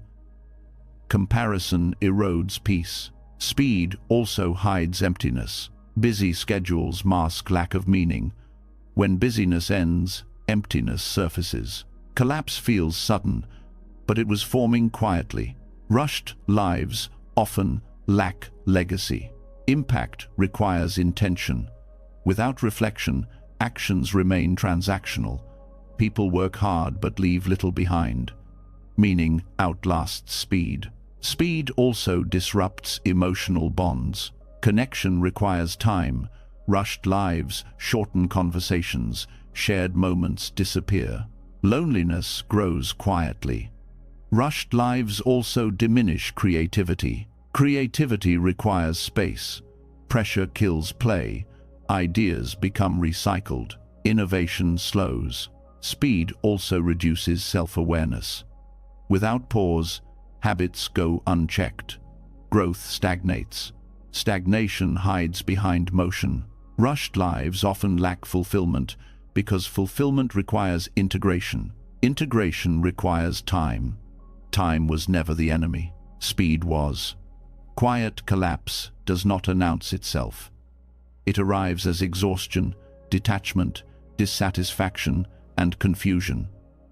People keep moving because stopping feels dangerous. But danger was always in the rushing. And as this truth settles, another realization begins to form. Because once speed is questioned, something deeper emerges. Waiting does not just reveal weakness, it filters truth. It exposes what you truly want versus what you chased for validation. And that is where the journey continues next. As the illusion of speed falls away, another layer quietly takes its place. Once rushing is exposed for what it hides, waiting begins to reveal something just as important. Not strength, not weakness. Truth. Delay does not only slow movement, it clarifies desire. It separates what matters from what was borrowed, chased, or performed for approval. There is an uneasy feeling that arrives when waiting stretches longer than expected. Motivation fades, excitement dulls. The reasons you once felt certain about start to blur. This discomfort is not a problem. It is the filter activating. Delay removes the noise that once made everything feel urgent. When life moves fast, desire is rarely questioned. Momentum carries intention forward without inspection. You pursue goals because they are praised, because they look impressive, because they promise safety or admiration. Speed disguises. Motivation, waiting exposes it. When validation disappears, only what is real remains. Delays strip away audience energy. There is no applause in waiting, no visible proof, no external reward. Without those signals, motivations are tested. Some desires weaken quickly, others persist quietly. This difference matters. What fades in silence was never yours. Many pursuits are fueled by identity performance, being seen as successful, being admired, being needed. These motivations feel powerful during momentum. Delay deprives them of fuel. Without recognition, they lose urgency. What remains is desire that does not depend on visibility. This is how truth surfaces. Waiting also exposes fear-based ambition. Some goals exist to escape insecurity, to outrun shame, to prove worth. Delay removes escape routes. You sit with discomfort. If the goal was built on avoidance, it becomes unbearable to continue. If it was built on meaning, it steadies. Avoidance cannot survive waiting. Delays also reveal emotional dependency on outcomes. When happiness is attached to arrival, Waiting feels threatening. Anxiety increases. Identity destabilizes. This reaction reveals attachment, not passion. True desire does not collapse under delay. It adapts. Attachment demands immediacy. Desire tolerates time. Waiting also clarifies whether effort is aligned or compensatory. Compensatory effort tries to fill internal gaps. It feels urgent, tense, and exhausting. Aligned effort feels grounded, even when slow. Delay highlights this contrast. You notice which work drains you and which sustains you. Sustaining effort points to truth. Delays also uncover social conditioning. Many goals are inherited: cultural timelines, family expectations, peer comparison. Waiting interrupts these scripts. Without movement, you question why you started. You see which desires were installed rather than chosen. Choice replaces compliance. Waiting also tests integrity. Would you continue if no one knew? If no one praised you? If it never became visible? These questions surface naturally during delay. Integrity reveals itself through persistence without witnesses. Integrity survives isolation. Delays also dissolve fantasy. Fantasy thrives on anticipation. It inflates outcomes. It promises transformation. Waiting punctures illusion. Reality replaces projection. Some desires lose appeal when stripped of fantasy. Others deepen. Depth replaces excitement. Waiting also clarifies purpose. Purpose is steady. It does not require urgency. Validation-driven pursuits feel hollow during delay. Purpose-driven ones feel patient. They remain even when progress is invisible. Purpose does not rush. Delays also expose ego attachment. Ego wants recognition, status, proof. Waiting deprives ego of reinforcement. Ego protests. Discomfort rises. This reaction reveals whose desire was driving the pursuit. Ego weakens under delay. Waiting also highlights internal versus external motivation. External motivation fades quickly without feedback. Internal motivation persists quietly. Delay makes this distinction undeniable. Internal motivation lasts. Delays also reveal whether a goal supports well-being. Some pursuits damage health, relationships, or peace. Speed hides these costs. Waiting brings awareness. You feel the toll. You reassess. True desires align with sustainability. Sustainability signals truth. Waiting also filters ambition through values. When nothing is happening, values become louder. You notice misalignment. You feel resistance. You adjust direction. This refinement prevents regret. Values guide truth. Delays also reduce emotional noise. Without constant stimulation, you hear yourself. Thoughts slow. Feelings surface. You sense what feels right and what feels forced. This clarity is uncomfortable but accurate. Accuracy replaces confusion. Waiting also exposes whether desire is rooted in curiosity or insecurity. Curiosity remains open. Insecurity tightens. Delay amplifies this difference. Curiosity explores. Insecurity panics. Curiosity points to truth. Delays also dismantle performative identity. Without progress to display, performance loses meaning. Authenticity survives waiting. Waiting also clarifies whether you are chasing relief or fulfillment. Relief wants quick resolution. Fulfillment tolerates process.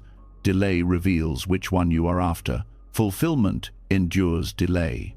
Delays also challenge comparison. When progress stalls, comparison loses relevance. You are no longer racing, you are listening. This quiet breaks competitive illusion. Listening reveals truth.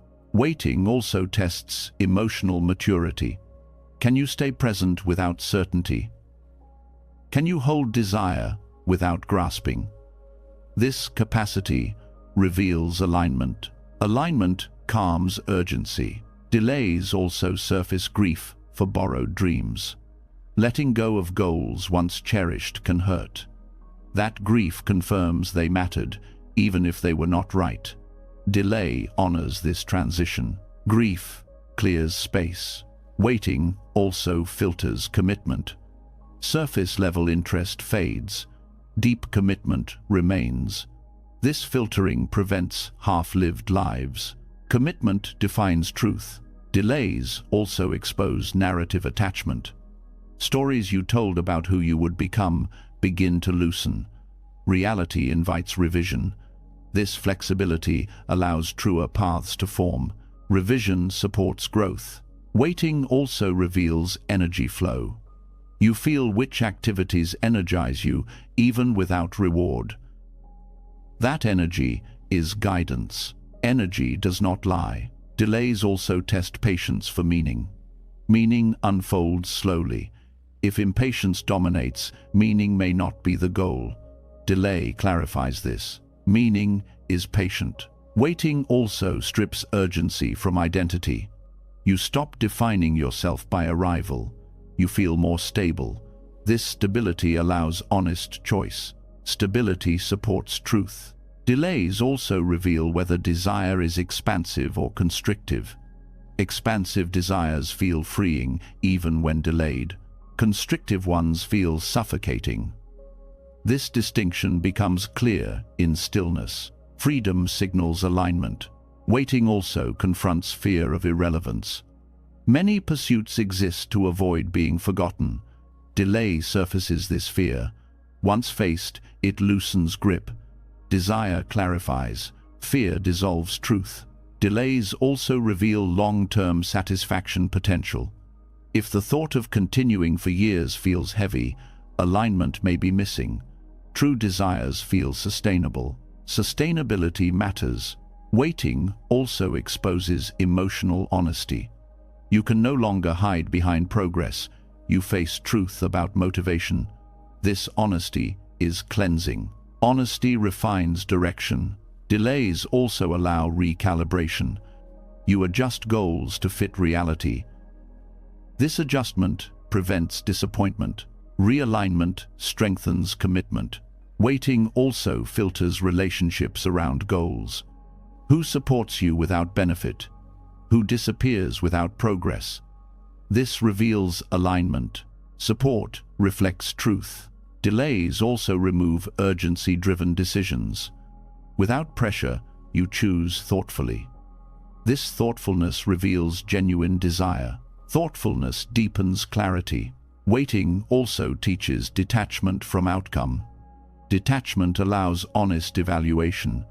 You see if you want the journey, not just the destination. Journey reveals truth. Delays also expose internal resistance. Resistance signals misalignment. Waiting gives time to listen. Listening guides change. Waiting also clarifies whether desire comes from love or lack. Love is patient. Lack is urgent.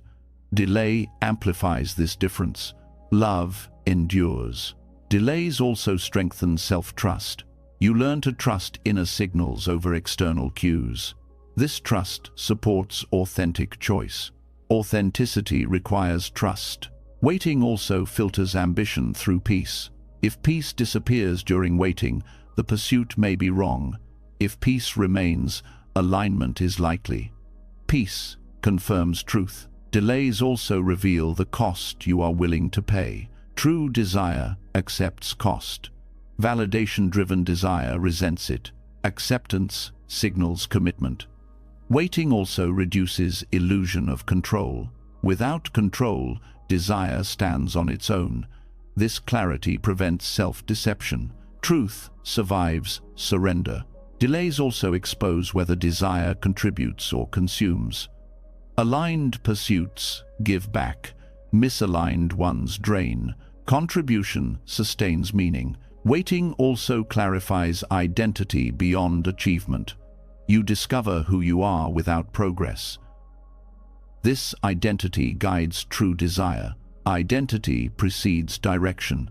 Delays also reveal whether you seek becoming or proving. Becoming is slow.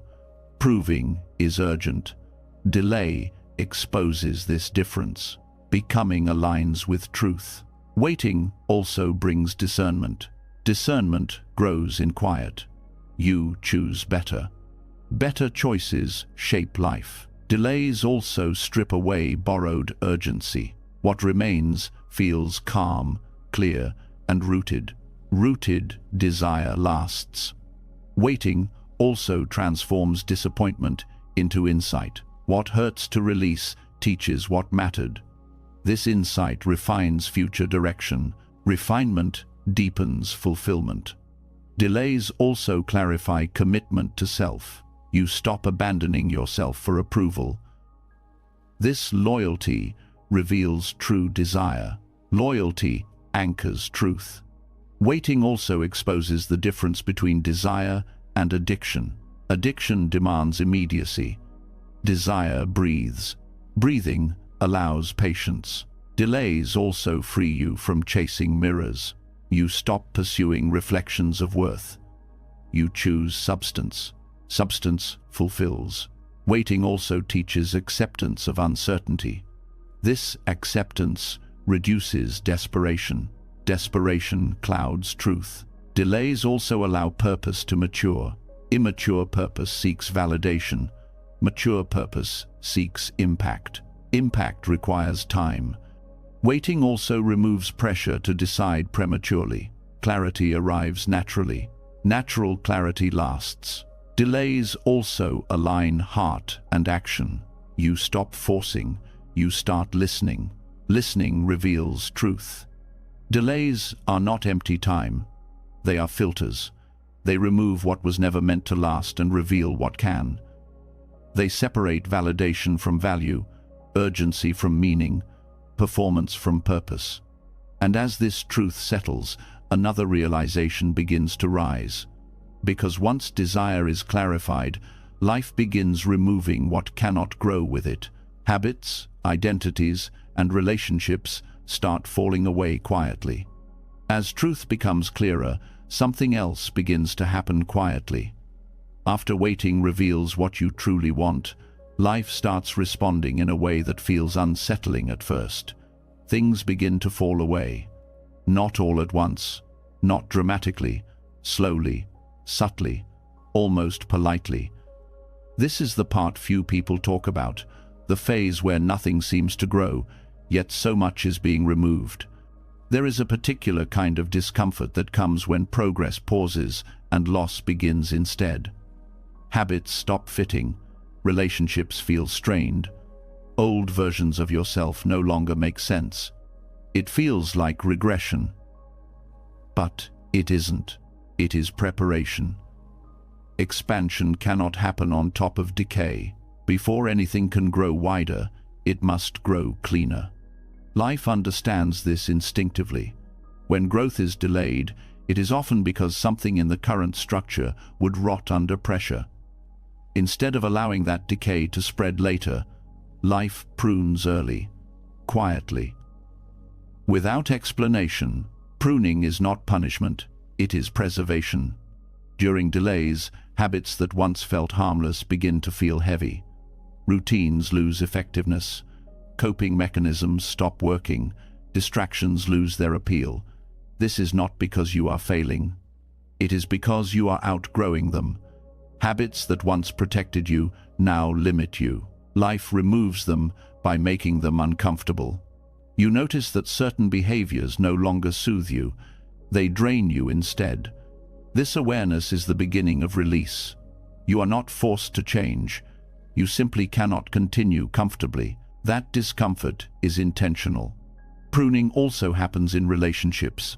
Connections that were built on convenience, shared distraction, or old identities begin to strain. Conversations feel repetitive. Values misalign. Support feels conditional. These relationships are not bad. They are just no longer compatible with who you are becoming. Life does not always end them abruptly. Sometimes it creates distance. Silence grows. Effort becomes one-sided. This gradual separation prevents unnecessary harm. It allows space without confrontation. Letting go happens naturally when growth diverges. Pruning also affects identity. Roles you once relied on start feeling restrictive. The achiever, the helper, the fixer, the one who always holds it together. These identities served a purpose. They helped you survive, but they cannot support expansion. Life removes them by exhausting you. You begin to feel the cost of maintaining them. Fatigue increases. Resentment appears. Joy fades. This is not weakness. It is feedback. Identity that requires constant performance will decay under growth. Pruning also clears belief systems. Beliefs formed in fear, scarcity, or comparison lose relevance. You question assumptions you once defended. Ideas about success, worth, and timing soften. This mental pruning creates space for new understanding. Rigid beliefs cannot expand. During delays, life also removes urgency addiction. You no longer feel driven by constant pressure. Rushing feels unnatural. When urgency fades, you see how much of your life was built around reacting instead of choosing. This removal restores agency. Agency supports growth. Pruning also targets environments. Places that once inspired you now feel limiting. Workspaces, social settings, digital spaces. You feel less energized there. This is not boredom, it is misalignment. Life nudges you out by reducing resonance. Pruning also removes emotional crutches. Validation seeking, overworking, over-explaining. These behaviors lose effectiveness. Without reinforcement, they fall away. This forces you to develop internal stability. Internal stability prevents decay. Pruning is often invisible to others. From the outside, it looks like stagnation. Nothing is launching, nothing is announcing itself. But internally, restructuring is intense. Energy is redirected. Resources are conserved.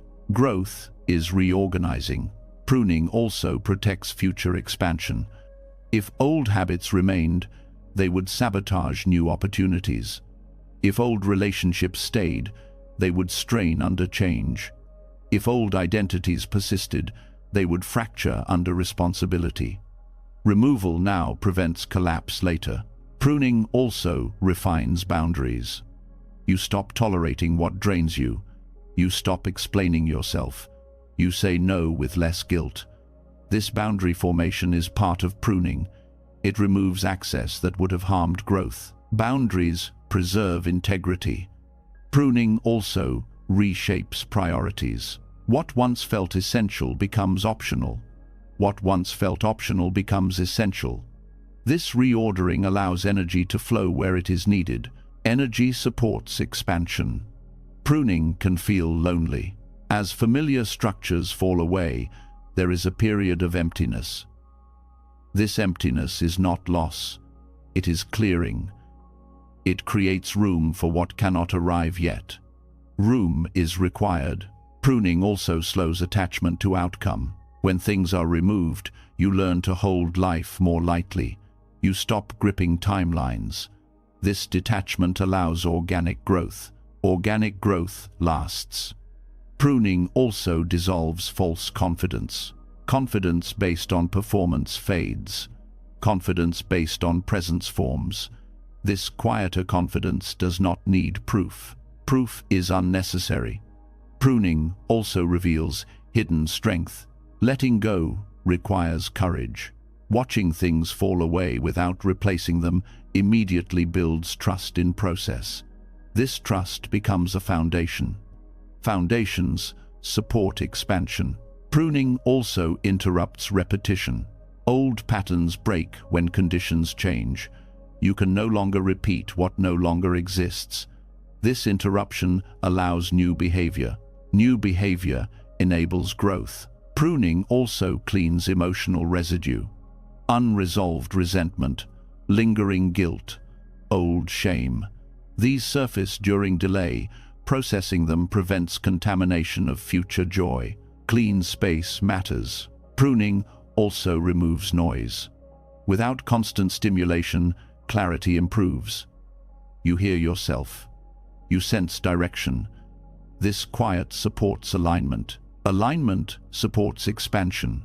Pruning also tests commitment. When rewards disappear, you see what remains. What you continue nurturing despite loss is what matters. Commitment reveals truth. Pruning also prevents overextension. Life removes obligations that would stretch you too thin. Energy fuels growth. Pruning also builds patience with loss. You learn that letting go does not equal failure, it equals evolution. This understanding softens grief. Softness supports resilience. Pruning also refines self-respect. You stop betraying yourself to maintain comfort. This respect becomes non-negotiable. Self-respect anchors expansion. Pruning also reduces dependency. You rely less on external structures. You build internal ones. This independence supports autonomy. Autonomy sustains growth. Pruning also prepares for complexity. Simpler structures handle complexity better. Removing excess creates flexibility. Flexibility prevents decay. Pruning also exposes what was never aligned. When things fall away easily, you see they were already loose. This insight prevents regret. Regret weakens growth. Pruning also teaches discernment. You learn what to release quickly and what to grieve slowly. This discernment protects emotional health. Emotional health supports expansion. Pruning also stabilizes values. You live closer to what matters. Less distraction, more intention. Intention guides growth. Pruning also removes performative urgency. You stop proving. You start becoming. This shift supports authenticity. Authenticity lasts. Pruning also resets rhythm. Life slows to a sustainable pace. This rhythm supports longevity. Longevity requires balance. Pruning also strengthens intuition. With less noise, inner signals sharpen. You trust timing. Timing guides expansion. Pruning also protects future joy. Joy cannot thrive in clutter. Removing excess makes space for depth. Depth enriches fulfillment. Pruning also teaches surrender. You allow life to take what no longer serves. This surrender reduces resistance. Less resistance allows flow. Pruning also prevents future decay. If old structures remained, they would rot under growth. Removal now saves pain later. Prevention is kindness. Pruning also clarifies identity. You see who you are without attachments. This clarity grounds expansion. Grounding supports growth. Pruning also deepens presence. With fewer distractions, you live more fully now. Presence enhances life. Pruning also aligns you with seasons. You respect cycles of loss and growth. This respect reduces struggle. Acceptance supports expansion. Pruning also strengthens resilience. You survive loss without collapse. This resilience supports future challenges. Challenges shape growth. Pruning also reveals simplicity. Simplicity is not lack. Focus fuels expansion. Pruning also teaches trust again. You trust that removal makes room. This trust calms fear. Calm allows growth. Pruning is quiet. It does not announce itself, but it is precise. It removes what would have decayed under pressure and protects what can grow strong. And as this clearing completes, another realization begins to form. Because sometimes life does not remove things randomly. Sometimes nothing moves because something inside you has not moved yet. And that is where the journey continues next. After the pruning, the silence feels different. It is no longer the silence of clutter being removed. It is the silence of space. And space has a way of revealing truths you couldn't hear before. When distractions fall away and certain people, habits, and identities are no longer holding your life together, the next question becomes unavoidable. If the path is clear now, why is it still not moving? This is where many people get confused. They assume the delay must be external, a bad economy, wrong connections, lack of luck, someone blocking them, life being unfair. But sometimes nothing moves because nothing inside has truly agreed to move, not with the whole self, not with full integrity, not with real commitment. And the dream, in its quiet intelligence, refuses to grow on top of inner conflict. There is a specific kind of stagnation that feels like pushing a locked door. You're trying, you're planning, you're working, but you feel resistance that doesn't match the effort. It's not just slow progress, it's no progress. That is often the sign that the obstacle is not outside, it is within. Internal misalignment is the hidden weight. External resistance is obvious. You can name it, you can fight it, you can work around it. Internal misalignment is harder because it looks like waiting but feels like stuck. It drains energy without producing clarity. It creates cycles of starting and stopping, excitement followed by avoidance, urgency followed by fatigue. Misalignment creates motion that goes nowhere. One form of misalignment is wanting the outcome but not the lifestyle that supports it.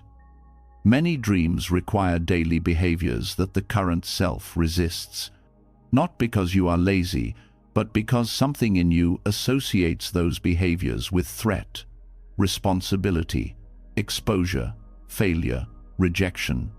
If the nervous system sees the path as dangerous, it will sabotage progress, even if your mind wants the reward. This is why you can want something deeply and still avoid the steps. Another form of misalignment is identity conflict. You want to grow, but you also want to stay familiar. You want new results, but you fear losing the version of you that people recognize. Growth changes relationships. It changes how others treat you. It changes expectations. If your identity is tied to being predictable, humble in the wrong way, or not too much, your dream will stall because expansion threatens belonging. Sometimes stagnation is not resistance, it is loyalty. You may be loyal to family roles that required you to stay small, loyal to friendships that would not survive your growth, loyal to an old story about who you are allowed to be. Dreams do not thrive under hidden loyalty contracts. The dream waits until you are willing to break them. Misalignment also shows up as self-betrayal. You say you want peace, yet you choose chaos. You say you want stability, yet you keep tolerating instability. You say you want love, yet you keep choosing people who confirm your fear. This is not stupidity. It is patterning. It is unconscious agreement with pain, because pain feels familiar. Familiar pain often feels safer than unfamiliar peace. Dreams that require wholeness will not grow while you keep choosing what breaks you, not because you are being punished, but because the dream would not be sustainable on a foundation of self-abandonment. Life protects what it intends to last. Internal misalignment also appears when you chase a dream for the wrong reason, not for meaning, but for validation, not for contribution, but to prove something, not for purpose, but to silence insecurity. When the reason is unstable, energy is unstable. Motivation fluctuates. You cannot stay consistent because the goal is not feeding your soul, it is feeding a wound. Wounds are never satisfied. Dreams resist being used as emotional medicine. They refuse to be your bandage, because even if you achieve the outcome, the wound remains, and then you will need a bigger outcome to distract from it. This cycle creates constant motion without fulfillment. A wise dream will not cooperate with that. Another form of misalignment is mismatch between values and methods. You want success, but you want it without compromising peace. You want recognition, but you fear visibility. You want wealth, but you carry shame around receiving. If the method violates your values, your inner system will resist. You may force action, but you will feel drained, inconsistent, or resentful. Dreams require congruence. Congruence means your values, choices, behaviors, and self-image are aligned. Without congruence, progress becomes friction. With congruence, even slow movement feels clean. Misalignment also shows up as unclear commitment. You tell yourself you want it, but part of you keeps an escape plan, a backup identity, a reason to quit. This half-commitment protects you from disappointment, but it also blocks momentum. Dreams respond to wholeness. They grow when the self is unified. Division creates delay. Sometimes the division is emotional. You want the dream, but you resent it for taking so long. That resentment becomes poison. It makes effort heavy. It turns practice into punishment. The dream becomes associated with frustration rather than meaning. This emotional association blocks flow. Your relationship with the dream matters. If the dream feels like a courtroom where you are constantly being judged, you will avoid it. If it feels like a home you are building patiently, you will return to it. Internal alignment includes emotional alignment. Misalignment also appears when you confuse a dream with an escape. Some dreams are fantasies designed to rescue you from your current life. The mind says, if I achieve this, I will finally feel okay. But the current self remains neglected. The body remains exhausted. The relationships remain unhealthy. The daily life remains unlivable. In that state, the dream becomes pressure. Pressure creates resistance. Dreams do not move well under desperation. Desperation turns the future into a lifeboat and the present into a prison. This makes you anxious, impatient, and reactive. The dream waits until the present is treated with respect, because the present is where you must carry the future. Another hidden misalignment is fear of receiving. Many people think they fear failure. Often, they fear success. Success brings attention, expectations, new responsibilities, potential criticism. If you are not emotionally prepared to be seen, you will sabotage visibility. You might delay finishing, delay launching, delay committing. You call it perfectionism, but it is often fear. The dream waits until you are willing to be seen without collapsing. Misalignment also shows up in overthinking. Overthinking looks like preparation, but it is often avoidance. You plan, research, revise, rehearse, but you do not act. This is a sign that action triggers discomfort. The mind tries to control uncertainty by staying in thought, but dreams require movement, not mental loops. Thinking is not movement. Sometimes, stagnation is created by conflicting desires. You want freedom and security at the same time, in ways that cannot coexist yet. You want intimacy and independence, but you fear vulnerability. You want growth and comfort, but you resist discomfort. Until these conflicts are acknowledged and integrated, movement remains inconsistent. Integration creates momentum. Internal misalignment also appears as inconsistent self-care. You cannot build something meaningful while neglecting health, sleep, nutrition, rest, emotional processing. These are not accessories, they are foundations. When you neglect the body, you reduce capacity. Reduced capacity makes progress feel impossible. You blame external obstacles, but the true obstacle is depletion. Depletion feels like delay. Dreams that require stamina will not move when you keep draining your own fuel. This is not moral failure, it is physics. A depleted system cannot sustain expansion. Misalignment also appears as misused discipline. Discipline without self-respect becomes self-harm. You push without listening. You force without compassion. This creates rebellion. The inner self resists. Progress becomes a battle. Dreams grow best in cooperation, not war. Another form of misalignment is seeking permission. You wait for approval before you start. You want someone to validate that you are allowed. This need keeps you dependent. Dreams require ownership. They move when you stop asking for permission to be yourself. Ownership activates movement. Misalignment also shows up as hidden shame. Shame makes you feel undeserving. It creates subconscious sabotage. You procrastinate, you undercharge, you underperform, you stay small to avoid being exposed. Shame is not solved by achievement. It is solved by compassion, truth, and support. Dreams pause until shame is addressed, because shame will ruin whatever arrives. Misalignment also shows up when you keep repeating the same approach. You insist on one method because it protects identity. Changing method feels like admitting failure. But adaptation is not failure.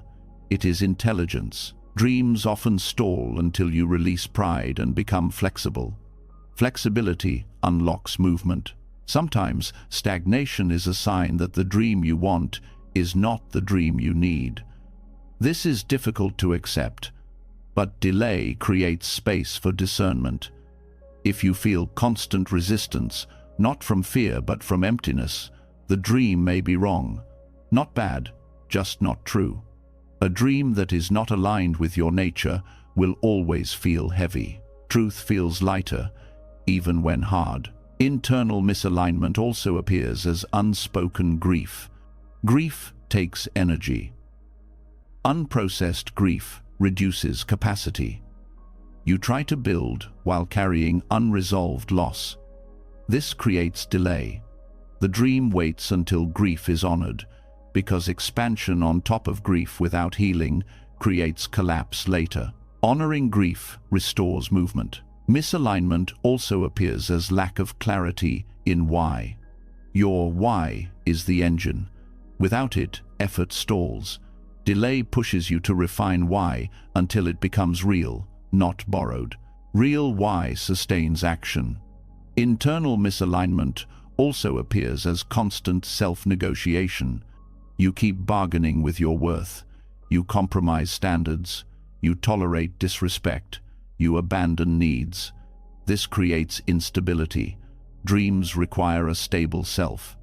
They do not thrive when the self is constantly being traded for comfort. Stability begins with self-loyalty. Sometimes the dream refuses to move until you stop treating yourself like a project and start treating yourself like a person. A person with limits. A person with needs. A person worthy of patience. Misalignment also shows up as fear of ending chapters. You want the next level, but you keep one foot in the old life. Old habits, old relationships, old identities. This split energy slows momentum. Dreams require clean commitment. Clean commitment requires closure. Sometimes stagnation is simply life asking for honesty. Honest about what you want. Honest about what you fear. Honest about what you are avoiding. Honest about what you are unwilling to release. When honesty arrives, movement returns. Because the dream was never blocked by the world. It was waiting for you to meet it fully. This is the hard truth. Dreams are not only destinations, they are mirrors. They reflect your alignment. When you move internally, they move externally. When you stay divided, they stay still. So the question is not only, why is this taking so long? The deeper question is, where am I not yet aligned with what I say I want? When you answer that honestly, without self-hate, the energy changes. Resistance softens, clarity increases. The path opens not because the world changed, but because you did. And as this realization lands, another layer begins to rise. Because even when you move internally, there are seasons where you are close, so close, and still not there. That almost season carries its own grief, its own weight, and if it is ignored, it can become a trap. And that is where the journey continues next. After internal alignment begins to settle, something unexpected often follows. The path opens, movement returns, signs appear, progress becomes visible, and yet arrival still does not happen. You are close enough to feel it, but far enough to keep reaching. This is one of the most misunderstood seasons of all. Not waiting at the beginning, not rebuilding after loss, but standing at the edge of something meaningful and not being allowed to step into it yet. This is where grief quietly enters. There is a particular ache that belongs only to almost there seasons. It is not loud, it is not dramatic, it often goes unnamed. From the outside, things look promising. People say, "You're doing great," or "You're so close," or "Just a little longer." Those words are meant to encourage, but they often deepen the loneliness, because the pain of being close is different from the pain of being far. Being far carries clarity. Being close carries tension. When you are almost there, hope becomes heavier. Every small delay feels larger. Every pause feels personal. You can see the shape of what's coming, but you can't hold it. This creates a unique emotional strain that many people invalidate, even in themselves. They tell themselves they should be grateful, patient, strong. They minimize their feelings because it's not that bad. But grief does not measure itself by logic. It measures loss, and almost contains loss. There is grief in preparing for something that keeps postponing itself. Grief in adjusting your life around a future that hasn't arrived. Grief in holding excitement without release.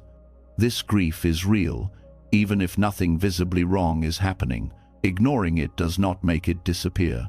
It makes it linger. Almost there seasons are emotionally exhausting because they require constant regulation.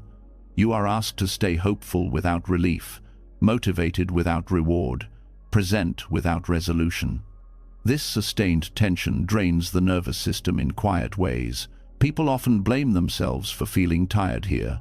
They think something is wrong with their mindset.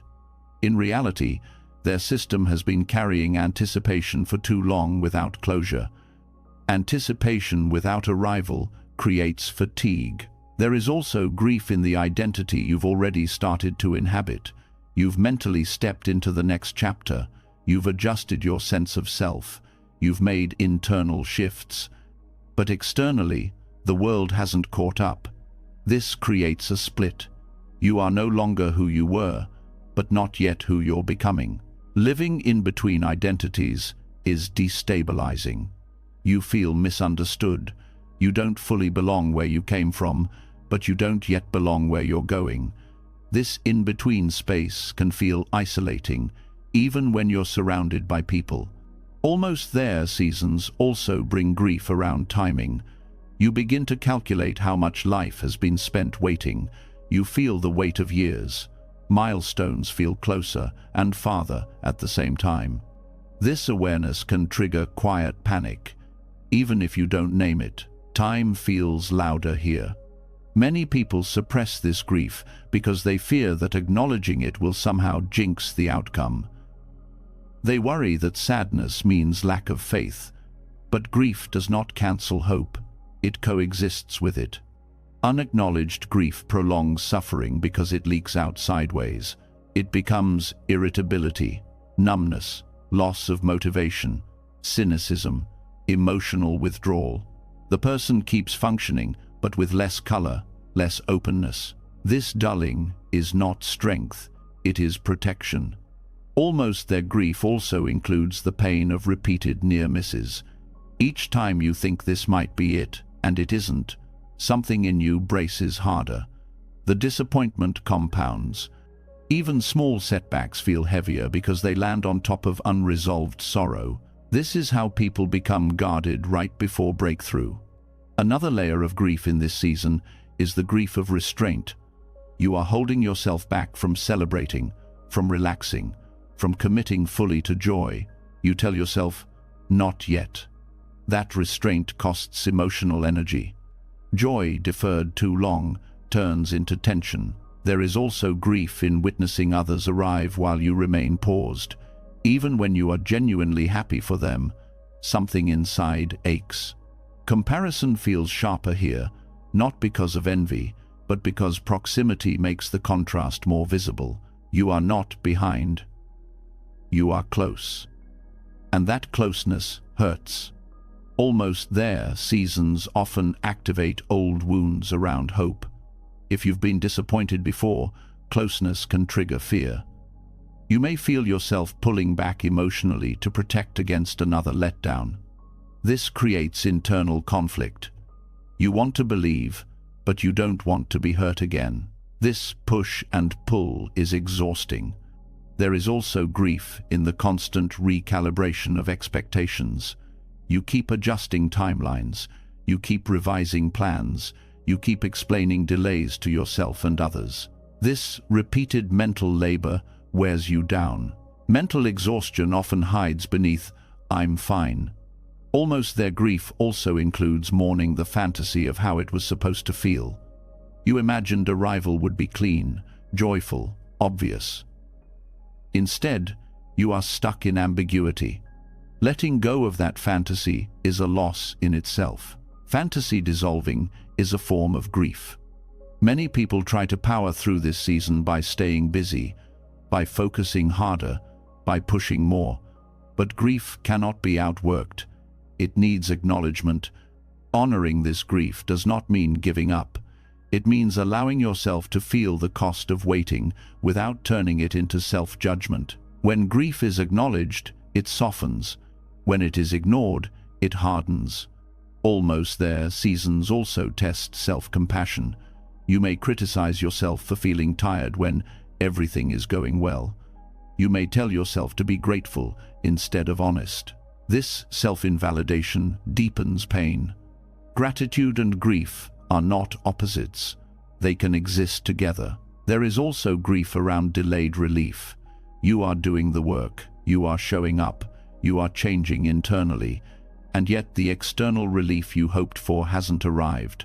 This gap creates frustration that can turn inward. Turning frustration inward creates shame. Almost there, grief often includes physical symptoms: tightness in the chest, shallow breathing, restlessness, sleep disruption. These are signs of prolonged anticipation without resolution. The body is waiting too. The body needs acknowledgement as much as the mind. Another hidden grief is the grief of holding it together for others. People look to you as an example of patience, resilience, strength. You don't want to burden them with your doubt or fatigue, so you carry it alone. Loneliness increases when grief is hidden. Almost there, seasons also bring grief around meaning. You may question why this stage exists at all. What lesson could possibly require this much waiting when you are so close? This questioning is natural. It is not a lack of trust. It is a search for coherence. Meaning matters in endurance. Ignoring grief in this stage often leads to emotional shutdown right when openness is needed most. People become cautious. They stop dreaming. They stop investing emotionally. They tell themselves they'll feel later, after arrival. But arrival without emotional openness feels empty. Grief honored becomes integration. Grief denied becomes numbness. Almost there, grief also teaches boundaries with hope. You learn how to hope without clinging, how to stay open without attaching your nervous system to timelines. This balance is delicate and requires self-awareness. Self-awareness grows through honesty. There is also grief in the cost already paid. You have invested time, energy, identity, sacrifice. Being close without completion can make you question whether it was worth it. This questioning is part of grief, not proof of failure. Questioning does not negate commitment. Honoring this grief means allowing space for sadness without turning it into despair. It means naming disappointment without letting it become bitterness. It means recognizing emotional fatigue without interpreting it as weakness. Grief wants to be witnessed, not fixed. When you honor almost their grief, something shifts, pressure eases, self-compassion increases, the nervous system relaxes slightly. You stop fighting your own feelings. This internal softening creates resilience. Resilience here is not about pushing harder, it is about staying human. Ignoring this grief prolongs suffering because unprocessed emotions slow movement. They cloud perception, they drain energy. When grief is allowed, energy returns. Allowance creates flow. Almost their seasons are not a failure of timing. They are a test of emotional honesty. Can you stay open when hope is heavy? Can you care for yourself without abandoning the future? Honoring grief does not delay arrival. It often clears the final resistance, because grief acknowledged becomes wisdom. It deepens presence. It sharpens meaning. It prepares you to receive what's coming without emotional debt. And as this grief is honored, another realization begins to form. Because sometimes waiting is not about loss or preparation or alignment alone. Sometimes waiting itself is the training. Proof that life is testing whether you can hold what is coming without being undone by it. And that is where the journey continues next. After the grief of being close is finally acknowledged, something settles. The emotional tension softens, the constant bracing eases, and in that calmer space, a deeper pattern becomes visible. Waiting was never only about time, it was about trust. Not your trust in life, but life's trust in you. There is a reason certain things arrive only after long seasons of delay, not because they are rare, but because they are powerful. Power, love, responsibility, influence, visibility. These things do not just change circumstances, they amplify whatever already exists inside you, and life is careful about amplification. This is where psychological safety comes in. Psychological safety is not comfort. It is the ability to remain regulated under intensity, to stay grounded when emotions rise, to respond instead of react, to hold complexity without collapsing or controlling. This capacity is invisible until it is tested. Delays are the test. Life does not ask, "Do you want this?" It asks, "Can you hold this without harming yourself or others?" That question is answered through waiting, through frustration, through disappointment, through restraint, through uncertainty. Every delay is a training ground. Before power is given, regulation is required. Unregulated power damages.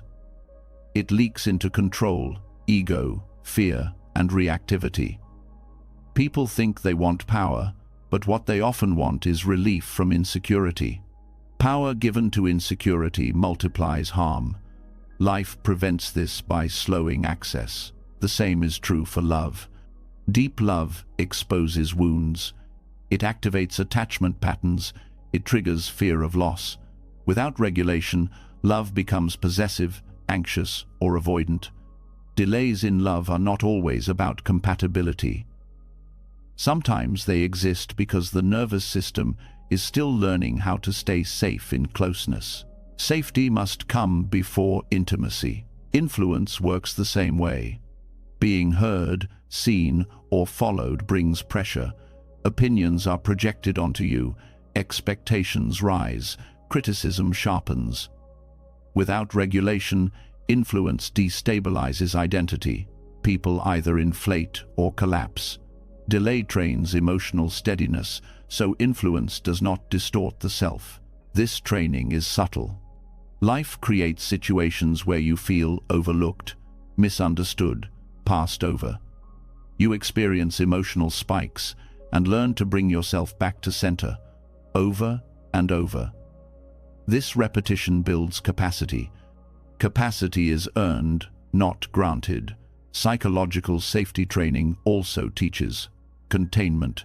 Containment is the ability to feel deeply without spilling onto others, to hold anger without lashing out, to hold joy without losing discernment, to hold grief without shutting down.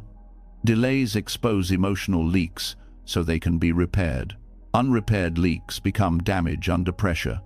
Life watches how you respond to small frustrations before handing you large responsibilities. Do you blame? Do you spiral? Do you numb? Or do you pause, regulate, and reflect? These patterns determine readiness. Readiness is behavioral, not verbal. Delays also reveal coping strategies. Under stress, people revert to what they know: control, avoidance, people-pleasing, overworking. Delays bring these to the surface. This is not to shame you. It is to show you where regulation needs strengthening. What surfaces now would explode later. Psychological safety training also involves tolerance for ambiguity. Power, love, and influence all involve uncertainty. You cannot control outcomes. You cannot guarantee approval. You cannot predict reactions. Delays stretch your tolerance for not knowing. They teach you to stay present without answers. Presence under uncertainty is safety. Life also tests emotional boundaries. Can you feel disappointment without attacking yourself? Can you hear "not yet" without interpreting it as rejection? Can you hold longing without desperation? These are regulatory skills. They determine whether you can receive without clinging. Clinging is unsafe. Delays also expose entitlement. Entitlement expects reward for effort. Regulation understands process. When entitlement surfaces, frustration spikes. Delay gently dissolves entitlement by removing control. Control must loosen before trust forms. Psychological safety training also includes learning how to self-soothe. Without self-soothing, people demand regulation from others. They require reassurance, validation, or control to feel stable. This creates burden. Life delays connection until self-soothing develops. Self-soothing protects relationships. Delays also test how you handle silence. Silence removes feedback. Without feedback, insecurity grows. Psychological safety allows silence without panic. You trust yourself even when nothing confirms you. Trust is regulation. Life also watches how you handle comparison. Comparison triggers shame, envy, or superiority. Regulation allows observation without identity collapse. Delays create comparison opportunities to test this. Comparison without regulation leads to distortion. Psychological safety training also builds emotional literacy. You learn to name feelings accurately. Frustration instead of failure. Sadness instead of weakness.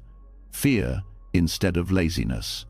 Naming reduces reactivity. Language regulates emotion. Delays also teach pacing. Can you slow down without guilt? Can you rest without panic? Can you move intentionally instead of reactively? These skills prevent burnout when responsibility increases. Burnout is a failure of regulation. Life also tests how you handle hope. Hope without regulation turns into obsession. Delay teaches hope with detachment. You hold possibility without gripping outcome. Detached hope is stable. Psychological safety training also involves grief tolerance. Power and love bring loss alongside gain. Loss of privacy, loss of simplicity, loss of old identities. Delays build grief capacity so these losses do not overwhelm. Unprocessed grief destabilizes success. Delays also reveal anger patterns. Do you suppress anger until it leaks passive-aggressively?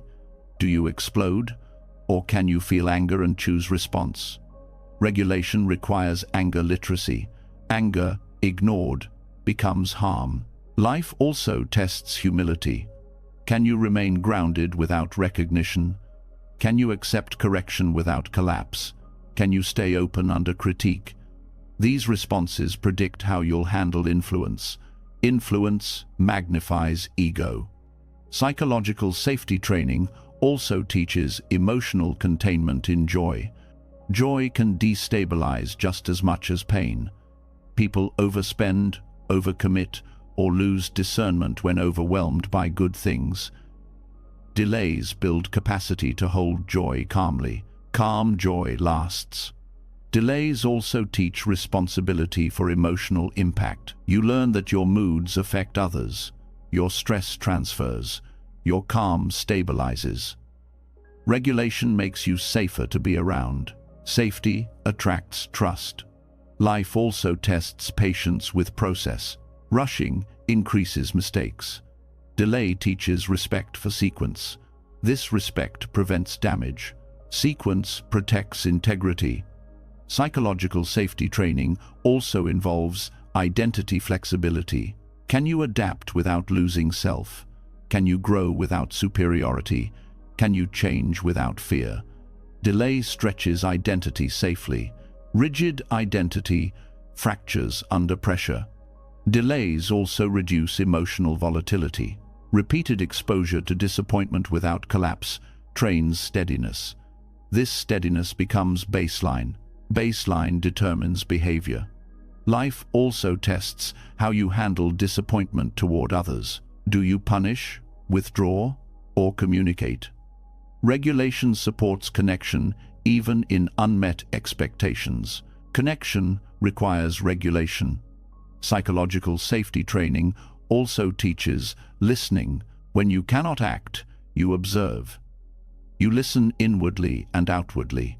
This awareness improves judgment. Judgment improves outcomes. Delays also train non-reactivity, not indifference, but choice. You feel emotion fully but respond intentionally. This skill protects relationships and decisions. Non-reactivity is power.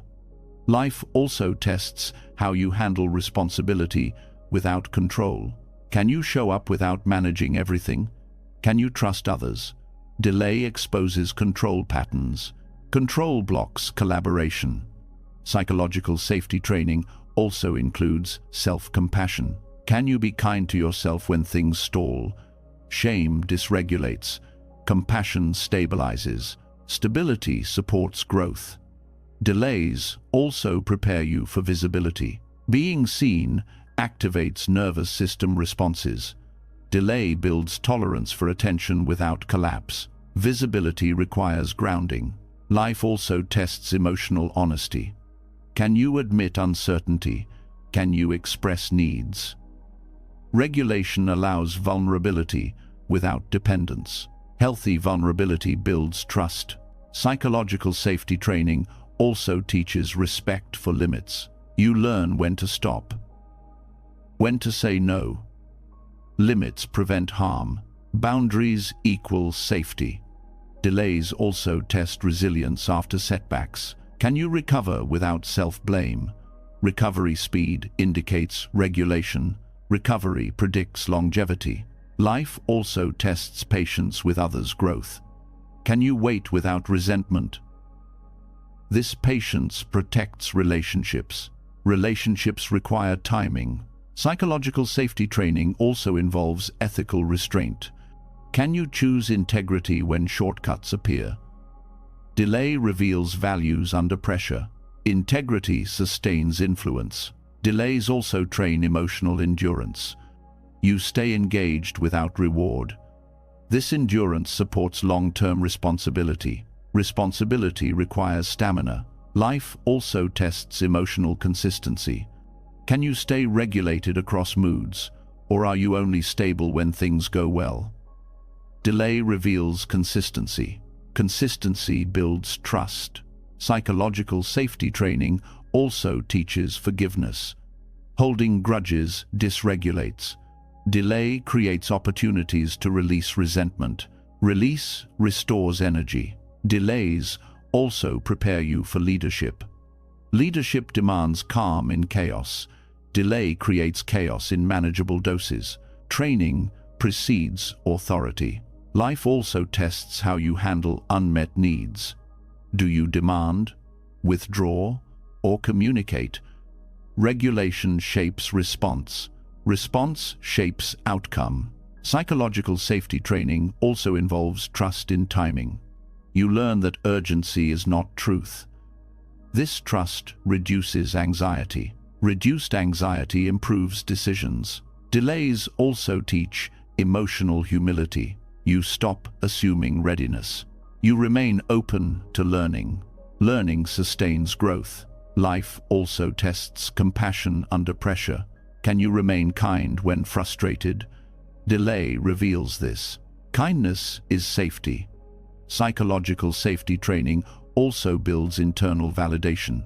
You no longer need constant reassurance. This independence stabilizes identity. Stable identity holds power. Delays also test hope without attachment. Attachment creates suffering. Regulation allows hope without desperation. Balanced hope sustains effort. Life also tests your relationship with disappointment. Can you feel it without making it mean something about your worth? Regulation protects self-esteem. Self-esteem supports fulfillment. Psychological safety training is not a punishment. It is protection. Life delays not to deny you, but to ensure that when something arrives, it does not harm you or others. Waiting is not empty time. It is assessment, observation, conditioning, proof that you can remain regulated under pressure. And once this proof is complete, another shift begins. Because when emotional safety is established, waiting transforms into something else entirely. It becomes an act of courage, not passivity. A conscious choice rather than enforced stillness. And that is where the journey continues next. After understanding that delays are a kind of psychological safety training, a new perspective begins to form. Waiting stops looking like dead time. It starts looking like discipline. Not the loud kind of discipline that shows off through constant action, but the quiet kind that holds steady when everything inside wants to panic, force, or run. This is where the story changes. Because once you realize life has been testing your regulation before giving you more responsibility, you also realize something else. Not everyone can wait.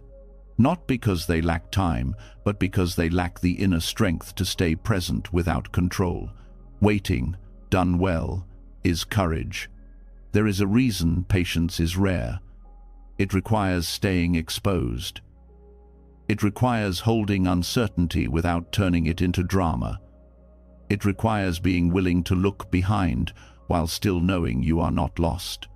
Many people would rather rush into the wrong door than sit in the quiet and feel what they don't want to feel. Rushing feels active, but it is often fear. Real patience is not doing nothing. It is doing the hardest thing. Staying grounded while you don't get what you want yet. It is choosing not to betray your values to escape discomfort. It is refusing to sell your future for short-term relief. That refusal is not passive. It is disciplined. Waiting as courage begins with one truth. You do not have to react to discomfort. You can feel pressure and still choose your next move. Most people confuse discomfort with emergency. They think anxiety means something must be fixed immediately. Courageous waiting recognizes anxiety as a signal, not a command. You can feel urgency without obeying it. This is an active inner stance. It takes effort. It takes practice. It takes restraint. It requires the ability to observe your thoughts without being dragged by them. The mind screams, "Do something." Courage says, "Not yet. Not like this." This is how patience becomes power. Waiting as courage also means refusing to let ego drive timing. Ego wants to prove. Ego wants to arrive. Ego wants to show others you were right. Patience allows you to let outcomes come when they are mature, not when they are impressive. It takes courage to be misunderstood. People will interpret your patience as weakness. They will call you slow. They will call you indecisive. They may even pressure you to act just so they feel comfortable. Courageous waiting means letting others misunderstand you without abandoning your process. That is emotional strength. Waiting also requires trust in your own inner compass. When there is no external confirmation, you rely on principles, you rely on values, you rely on your sense of what is right. This requires self-trust. Not the kind that comes from winning, but the kind that comes from consistency. Consistency is courage in slow motion. Patience as discipline is also about choosing the long term over the short term. It is resisting quick fixes. It is not settling for temporary relief that creates long-term damage. This applies to careers, relationships, and personal habits. Many decisions are made to escape discomfort, not to build a life. Waiting refuses to make discomfort your leader. Courageous waiting also protects integrity. Integrity is what you do when you could take the shortcut and no one would know. Waiting often includes the temptation of shortcuts, cheating the process, forcing connections, compromising standards. Patience says, "I will not become someone I dislike just to get there faster." This is moral courage. Waiting also demands humility. Humility admits you do not control everything. It accepts that timing has layers you cannot see. Arrogance rushes. Humility listens. Humility can endure not knowing without collapsing into cynicism. Humility is a form of strength. Patience is also an act of emotional leadership. When you wait well, you regulate not only yourself, but the environment around you. People feel your steadiness. It calms them. It models what stability looks like. Stability is contagious. Courageous waiting also includes active preparation. Waiting does not mean pausing your growth. It means aligning your inner world while you continue building skills, habits, and readiness. You prepare quietly. You train without applause. You strengthen foundations. Preparation is patience in action. Many people confuse waiting with inactivity because they only respect visible effort. But the most important work is often invisible. Emotional regulation, self-awareness, boundary building, skill refinement. These things do not look impressive on social media, but they determine the quality of your life. Invisible work is still work. Waiting as courage also involves resisting comparison. When others move faster, the temptation is to panic, to doubt yourself, to abandon your pace. Courage means staying committed to your path, even when your timeline looks different. Comparison creates haste. Courage creates focus. Patience is also courage because it requires you to tolerate uncertainty. Uncertainty is one of the greatest triggers for fear. The mind wants guarantees, the future refuses.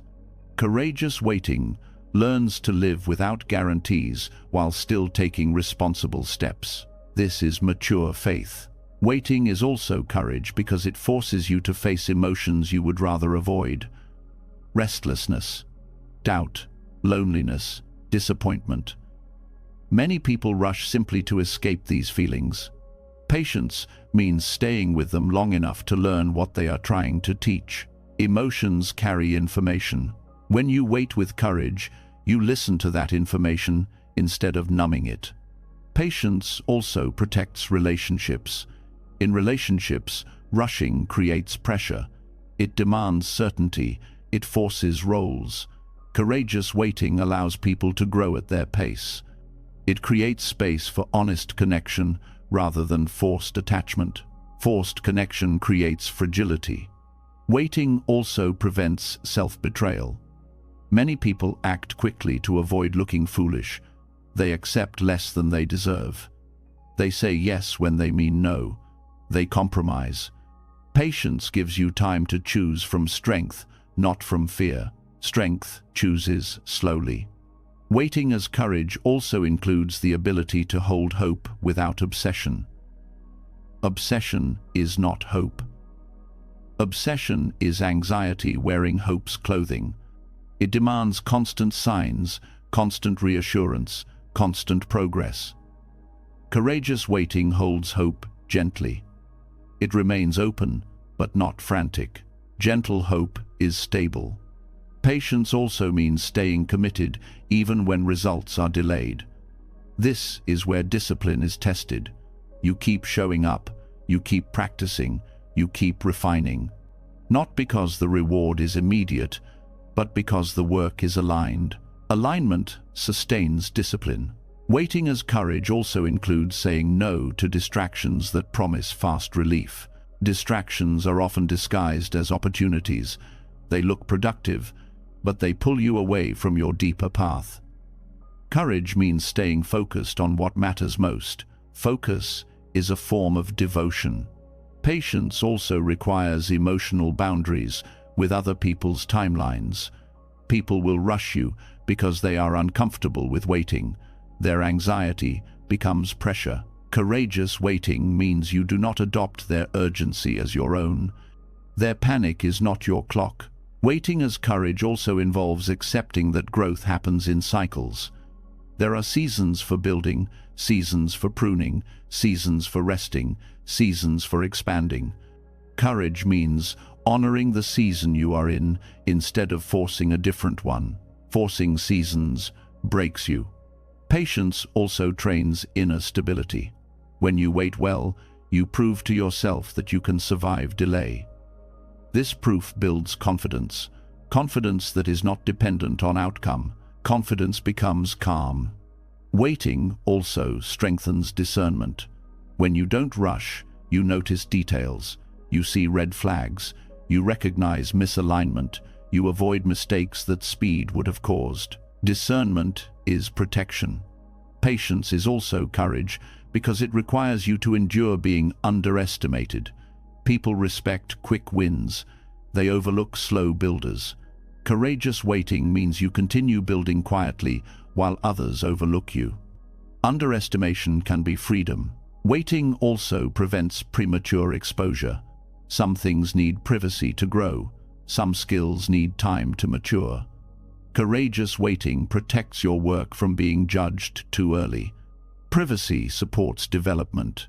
Patience also includes learning to sit with unfinished identity.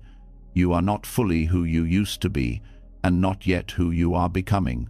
This in-between feels uncomfortable. Courage means staying there without forcing a false identity for comfort. In-between is formation. Waiting as courage also means choosing emotional responsibility. You regulate yourself instead of dumping anxiety onto others.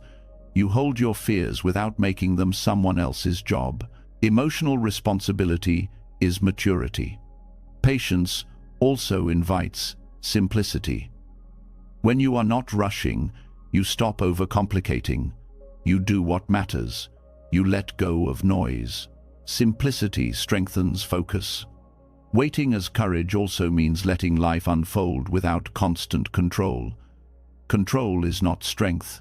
Control is fear that refuses to trust. Courageous waiting accepts uncertainty and still moves responsibly.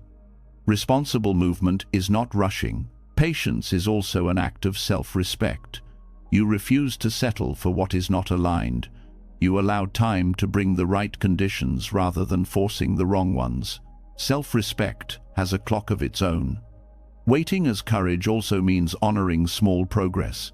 In delay seasons, progress is subtle. It's in habits, mindset, stability, clarity. Courageous waiting sees these changes and values them. Subtle progress is real progress. Patience also protects joy. When you rush, you often arrive exhausted. You cannot enjoy what you worked for. Courageous waiting ensures that when joy arrives, you have the capacity to hold it. Capacity protects happiness. Waiting as courage also includes forgiveness. You forgive yourself for not being faster. You forgive life for not being predictable. This forgiveness keeps your heart open. An open heart waits differently. Patience also requires discipline in attention. You choose where to focus. You do not feed anxious thoughts. You train your mind toward what you can control. This is active mental work. Attention is a muscle. Waiting strengthens it. Patience is also courage because it keeps you honest. It prevents you from pretending. It forces you to confront what's real. Real is not always comfortable, but it is freeing. Truth supports peace. Waiting as courage also means you stay in the process even when it is boring. Many people quit not because it is hard, but because it is quiet. Courageous waiting continues through silence. Silence is part of growth. Patience also builds resilience to setbacks. When you accept waiting as normal, setbacks don't destroy you. You recover faster. You stay steady. Steadiness is strength. Waiting as courage is not resignation. Resignation is giving up internally while time passes. Courageous waiting is staying awake, staying responsible, staying aligned, staying prepared.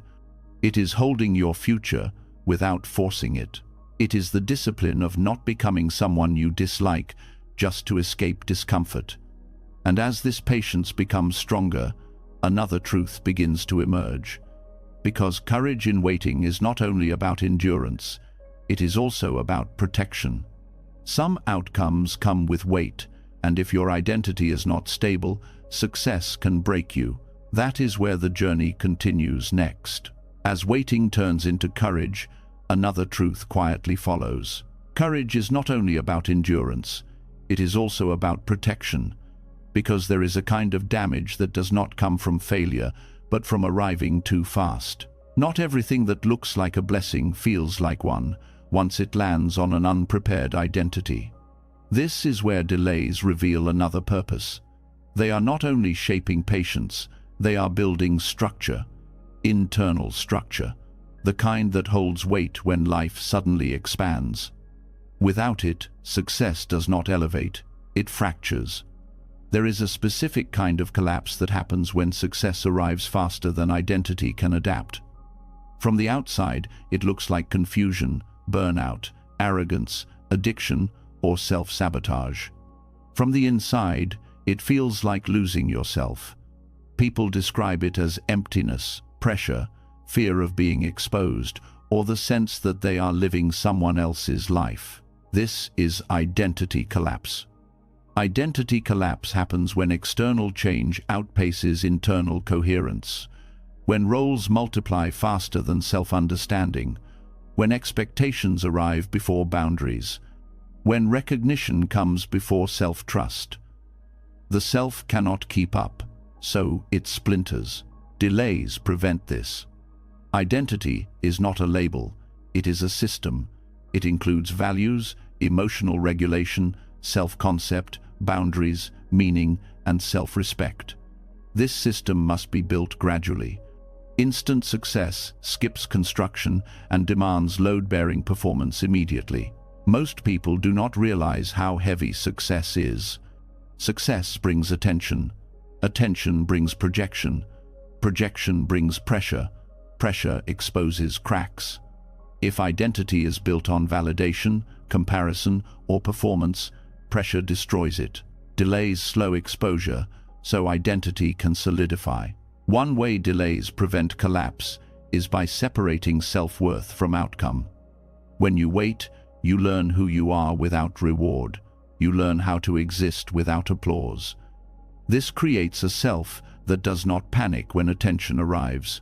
Without this separation, success becomes a drug. People who succeed instantly often confuse achievement with worth. When achievement fluctuates, worth collapses. Anxiety spikes, control tightens, joy disappears. The identity becomes fragile because it was never anchored internally. Delays anchor worth. Another protective function of delay is identity integration. Growth changes you. New roles, new expectations, new environments require psychological adjustment. When change happens slowly, the self integrates step by step. When change is sudden, integration fails. Sudden change creates fragmentation. You see this when people feel like imposters. They look successful but feel fake.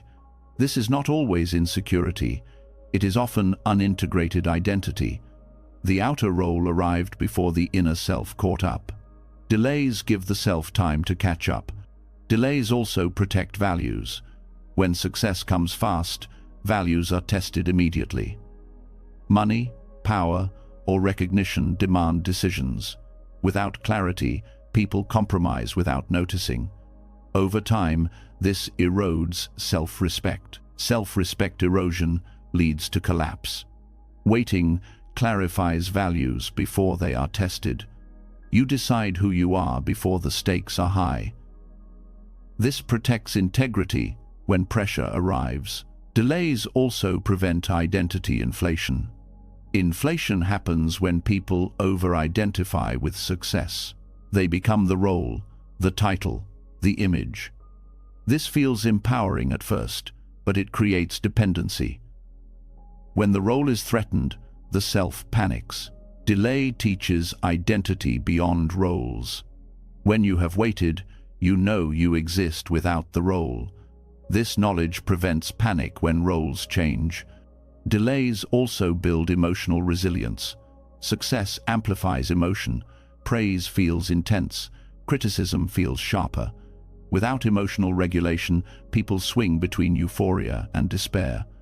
Emotional swings destabilize identity. Waiting trains emotional steadiness. You learn how to hold feeling without being consumed by it. This steadiness becomes scaffolding. Scaffolding holds expansion. Delays also protect against identity confusion. When you grow too fast, you are exposed to conflicting expectations. People want different things from you. Without self-definition, you bend in all directions. Bending too much breaks you. Delay allows you to define yourself before others try to define you. Delays also protect against performance addiction. When success arrives quickly, people feel pressure to maintain it. They overwork, they overperform, they sacrifice health and relationships to keep up. Eventually, they burn out. Waiting breaks the link between performance and identity. You learn to exist without constant output. This prevents over-identification with productivity. Delays also reduce fear of loss. Instant success creates fear of losing what you did not learn to live without. This fear drives control and anxiety. Waiting teaches you how to live without guarantees. Freedom from fear stabilizes identity. Delays also allow for internal boundaries to form. Boundaries are not just about saying no to others. They are about knowing when to stop, when to rest, when to protect yourself. Without boundaries, success consumes. Waiting teaches boundaries through fatigue, reflection, and adjustment. These boundaries prevent collapse later. Delays also protect meaning. When success arrives too fast, meaning lags behind. People achieve goals without understanding why. Fulfillment feels empty. They chase more to fill the gap. Delay allows meaning to develop alongside achievement. Delays also prevent role confusion. Sudden success often forces people into leadership, influence, or responsibility before they understand how to hold it. They confuse control with leadership, visibility with value. Waiting allows role clarity. Delays also support psychological ownership. When things are earned slowly, you feel connected to them. You understand the process. You respect the outcome. This ownership stabilizes identity. Instant success feels borrowed. Borrowed identities collapse easily. Delays also protect against external dependency. When success arrives quickly, people rely heavily on external affirmation. They check metrics, feedback, reactions constantly. Identity becomes reactive. Waiting builds internal validation. Internal validation stabilizes the self under scrutiny. Delays also slow identity comparison. Rapid success places you in comparison arenas quickly. Rankings, competition, judgment. Without self-trust, comparison distorts identity. Waiting reduces comparison's grip. Delays also build humility that protects identity. Humility allows learning. It allows correction. It prevents ego from hardening. Without humility, identity becomes brittle. Brittle identity shatters under stress. Delays soften ego. Delays also protect relational identity. Success changes relationships. People project. Dynamics shift. Without clarity, identity becomes reactive to others' expectations. Waiting clarifies relational boundaries. Delays also allow shadow integration. Shadow traits are parts of self we avoid. Ambition, anger, desire, fear. Success brings these into the light. Without integration, they act out unconsciously. Waiting allows shadow work. Integrated shadow strengthens identity. Delays also protect against identity diffusion. Diffusion happens when you feel scattered, unsure who you are, what you want, or where you belong. Sudden change intensifies diffusion. Waiting consolidates self-concept. Delays also prevent premature visibility. Visibility exposes identity to scrutiny. Without stability, scrutiny destabilizes. Waiting allows self-definition before exposure. Self-definition protects. Delays also support ethical grounding. Power tests ethics. Without grounding, people rationalize harmful choices. Delay allows ethical frameworks to form. Ethics stabilize identity. Delays also reduce attachment to outcome narratives. Instant success locks identity into a story. This is who I am now. If the story breaks, the self collapses. Waiting allows identity flexibility. Flexible identity adapts. Delays also prevent emotional outsourcing. People without internal scaffolding rely on substances, distractions, or validation to cope with pressure. This leads to addiction. Waiting builds internal coping. Internal coping protects health. Delays also strengthen self-authorship. You become the author of your life, not a character reacting to events. This authorship stabilizes identity. Authorship requires time. Delays also prevent disorientation. Sudden change disorients. Waiting allows orientation. Orientation supports stability. Delays also teach loss tolerance. Success always involves loss, privacy, simplicity, old relationships. Waiting prepares you for these losses. Preparation prevents shock. Delays also protect against entitlement. Entitlement erodes gratitude. Without gratitude, identity becomes hollow. Waiting cultivates appreciation. Appreciation grounds identity. Delays also encourage internal coherence. Coherence means thoughts, values, actions, and identity align. Instant success disrupts coherence.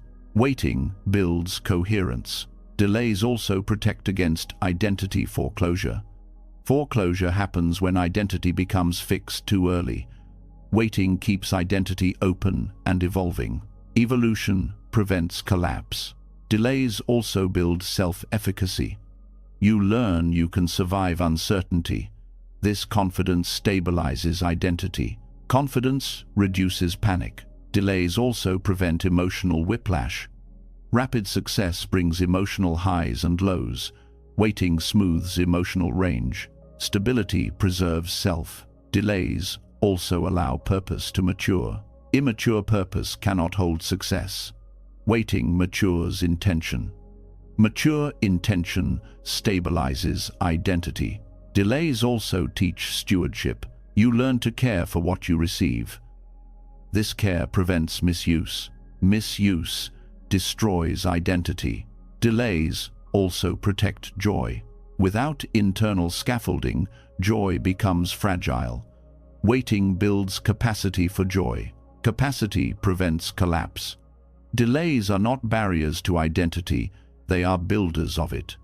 They create internal beams, supports, and anchors so that when life expands, the self does not fracture under the weight. Instant success skips construction and demands performance. Delay insists on structure. This is not cruelty, it is care. And as identity stabilizes, another shift begins. Because once the self can hold success without collapsing, joy itself must be relearned, not rushed, not doubted, but received without guilt or sabotage. And that is where the journey continues next. Once identity has been strengthened enough not to collapse under success, another challenge quietly appears. It is unexpected, and many people are unprepared for it. After all the waiting, the work, the restraint, and the growth, joy finally approaches. And instead of relief, something else rises first. Guilt, doubt, suspicion, a feeling that happiness must be temporary or undeserved. This is where waiting reveals its final lesson, not how to endure pain, but how to receive joy. There is a strange discomfort that comes when something good arrives after a long delay. You have imagined it for so long that the reality feels unreal. You check for the catch, you brace for loss, you hesitate to relax. This reaction is not ingratitude, it is conditioning. Delayed joy changes the nervous system. It trains you to survive without reward. Survival becomes familiar, joy feels unfamiliar. Many people think the hard part is waiting. Often, the harder part is allowing happiness to stay. Waiting teaches endurance. Endurance teaches restraint. Restraint, if left unchecked, can turn into self-denial. You get so used to holding back that you forget how to open. Joy arrives, and instead of welcoming it, you question it. This is where guilt enters. Guilt often sounds like humility, but it is not the same thing.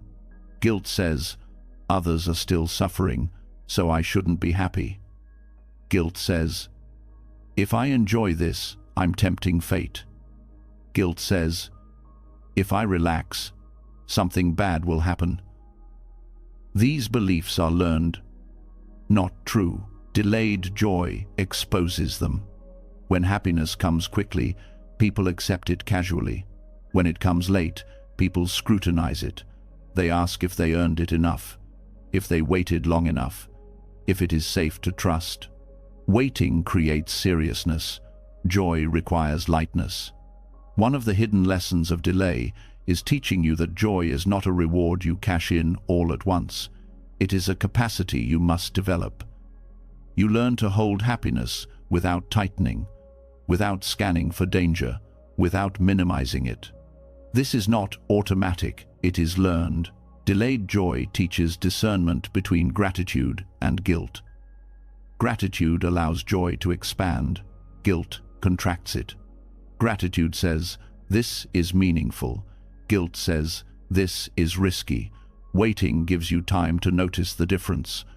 Many people sabotage joy because it threatens identity.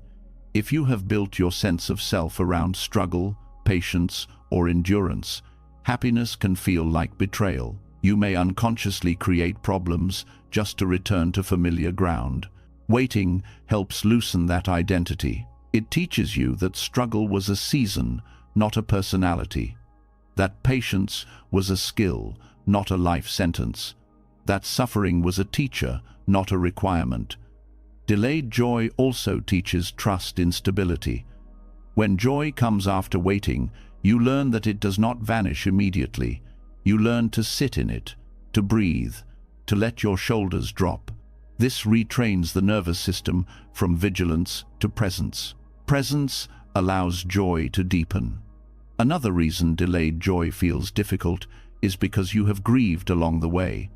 You have lost time, versions of yourself, expectations, and fantasies. Joy arriving does not erase those losses. It exists alongside them.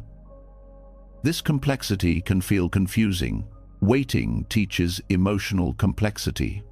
You learn that joy does not cancel grief. It coexists with it.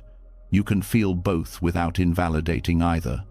This emotional maturity allows joy to feel real, not fragile. Delayed joy also dissolves the myth that happiness must be justified. You stop asking, "Do I deserve this?"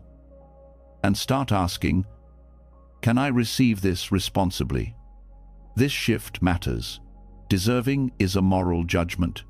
Receiving is a relational skill. Receiving requires openness, not worthiness calculations.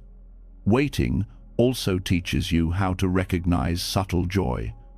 Not the explosive kind, but the quiet settling. The peace of alignment, the comfort of belonging, the relief of not forcing. This joy is easier to miss if you expect fireworks. Delayed joy is often gentle. It shows up as steadiness instead of excitement, as contentment instead of adrenaline, as ease instead of urgency. Waiting trains you to appreciate this texture. Another challenge with delayed joy is fear of loss. After waiting so long, the thought of losing what you finally gained feels unbearable.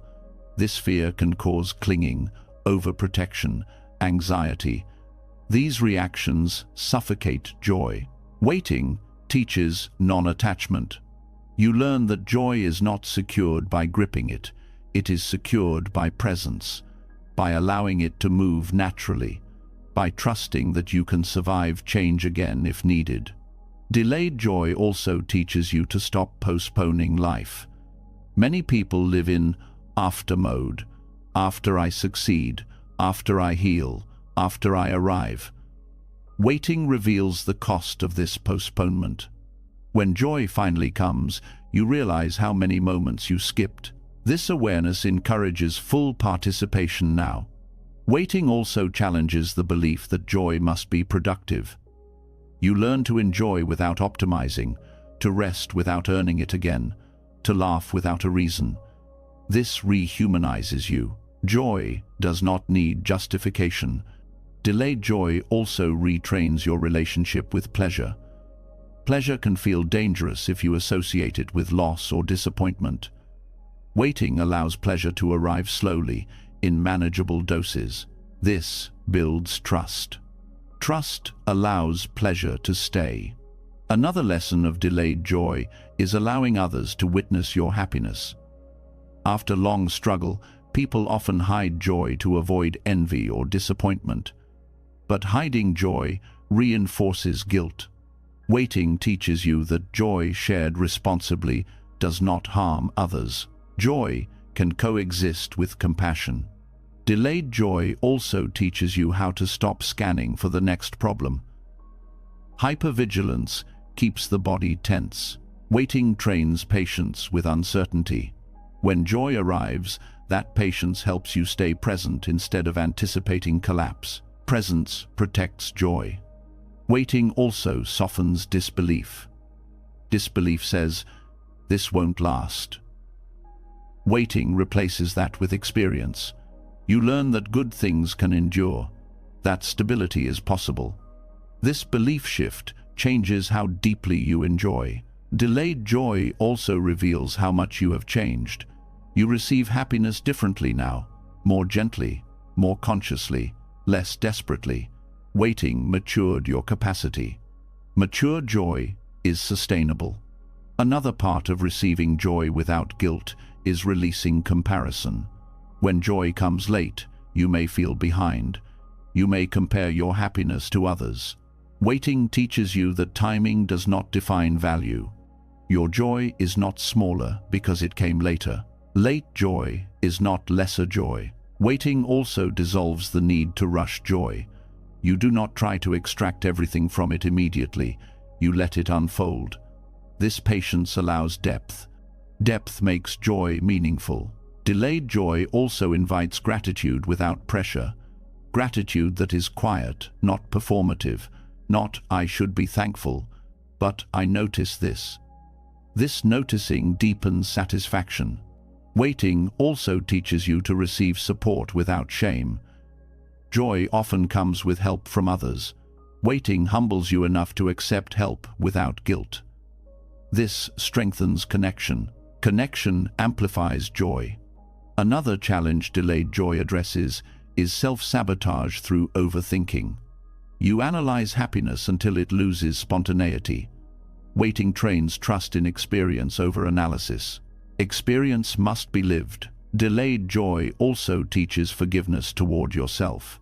You forgive past impatience, past mistakes, past detours. This forgiveness clears space for joy to settle. Unforgiven past blocks present joy.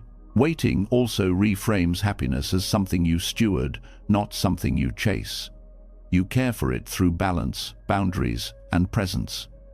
This stewardship prevents burnout. Burnout kills joy. Delayed joy also teaches how to celebrate without excess. You enjoy without numbing, without overindulging. This moderation protects well-being. Moderation sustains pleasure. Waiting also prepares you to accept joy without apology. You stop shrinking your happiness to make others comfortable. You learn that honoring your joy does not diminish compassion. Joy does not steal from others.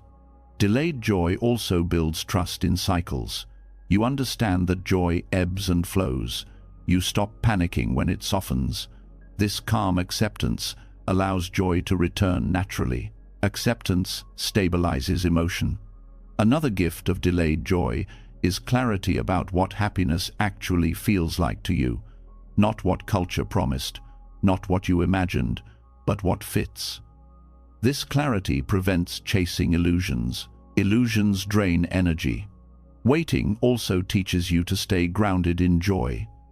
You do not lose routines, values, or self-care when things improve. This grounding keeps joy integrated into life. Integration prevents collapse. Delayed joy also invites simplicity. You enjoy ordinary moments more. You do not need constant stimulation. This simplicity makes happiness accessible. Accessible joy lasts. Waiting also teaches humility in happiness. You do not flaunt it. You respect it. You protect it. This humility keeps joy from becoming ego fuel. Ego distorts joy. Delayed joy also allows you to recognize when happiness is safe.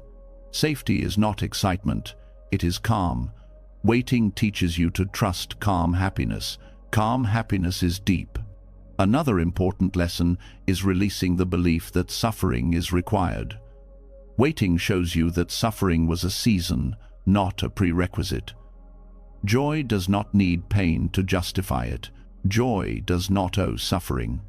Delayed joy also teaches patience with joy itself. You let it arrive in layers. You do not rush to label it. This patience allows joy to integrate fully. Integration makes joy real. Waiting also transforms fear of loss into confidence in resilience. You know you can survive loss again if needed. This knowledge allows you to enjoy without clinging. Non-clinging deepens joy. Delayed joy also teaches emotional honesty. You allow yourself to say, "This feels good," without minimizing, without shame. Honesty honors joy. Waiting also breaks the habit of postponing pleasure. You stop waiting for perfect conditions. You engage now. This engagement makes life fuller. Fullness supports happiness. Delayed joy also invites you to redefine success. Success becomes inner ease, not just external achievement. This redefinition aligns happiness with well-being. Alignment sustains joy. Waiting also teaches you to trust your body's response to happiness. You notice relaxation, warmth, ease. You let it happen. This embodiment deepens experience. Embodied joy is lasting.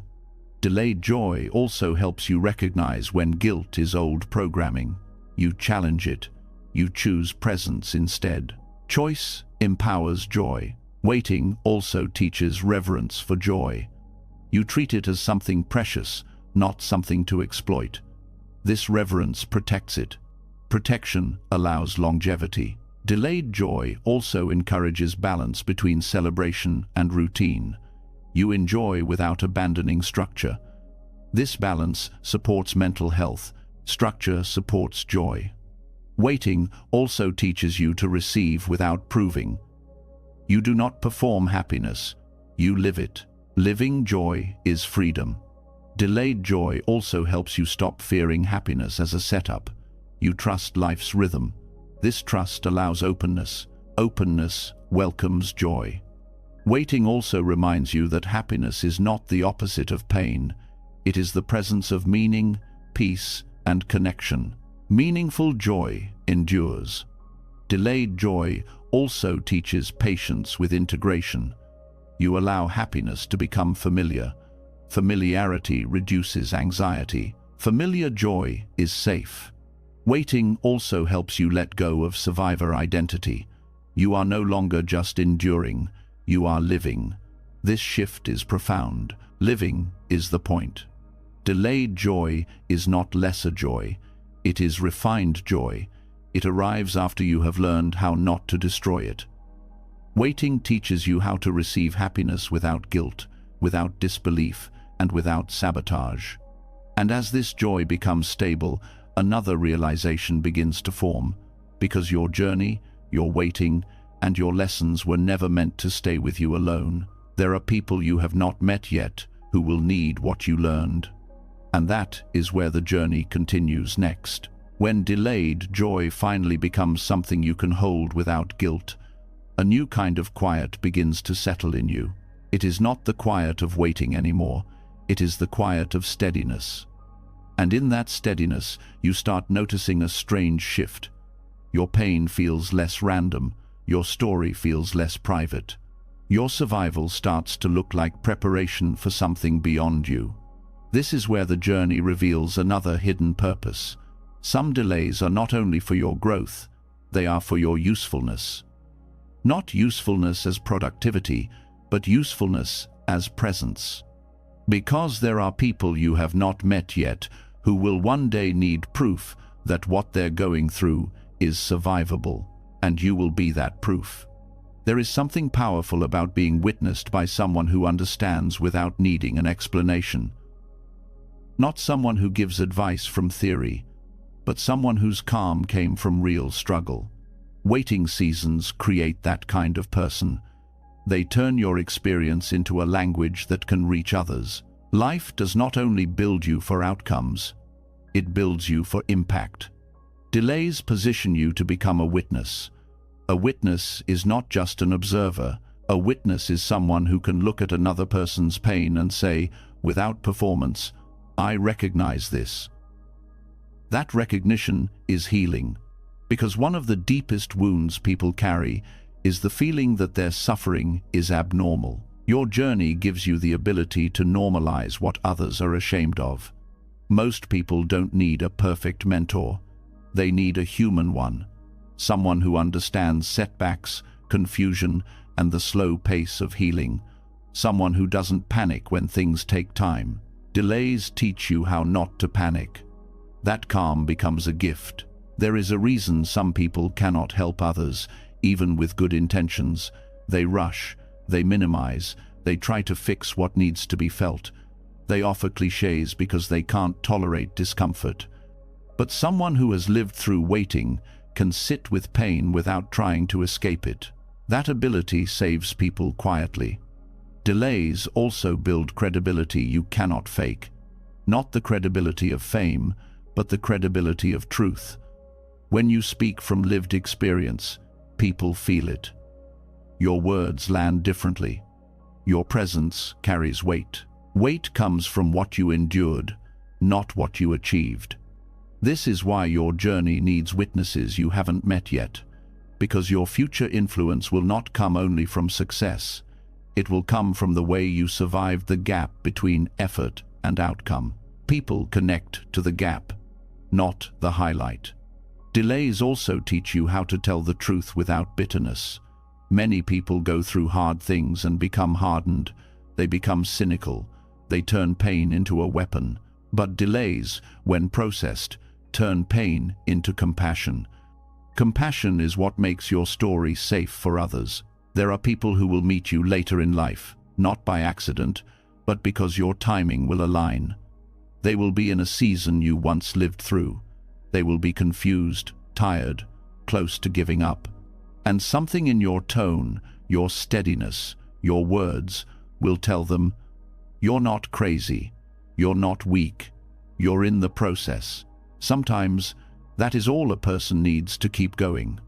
Delays also teach you the difference between helping and rescuing. Rescuing makes people dependent. Helping makes people stronger. When you've waited, you understand the importance of letting others walk their path. You learn how to guide without controlling. This matters because the goal is not to make people rely on you. The goal is to remind them of their own strength. Only someone who has faced helplessness can respect another person's autonomy. Delays also train patience with other people's growth. Everyone grows differently. Some heal quickly, others take years. Some change in silence. Others need repetition. A person shaped by delay does not demand fast transformation from others. They allow process. That allowance is healing. Many people are not broken. They are simply rushed. They have been pressured to move on before they integrated. You, having been delayed, know what it means to integrate. You become a safe place for integration. Delays also give you language. Not fancy language, but honest language.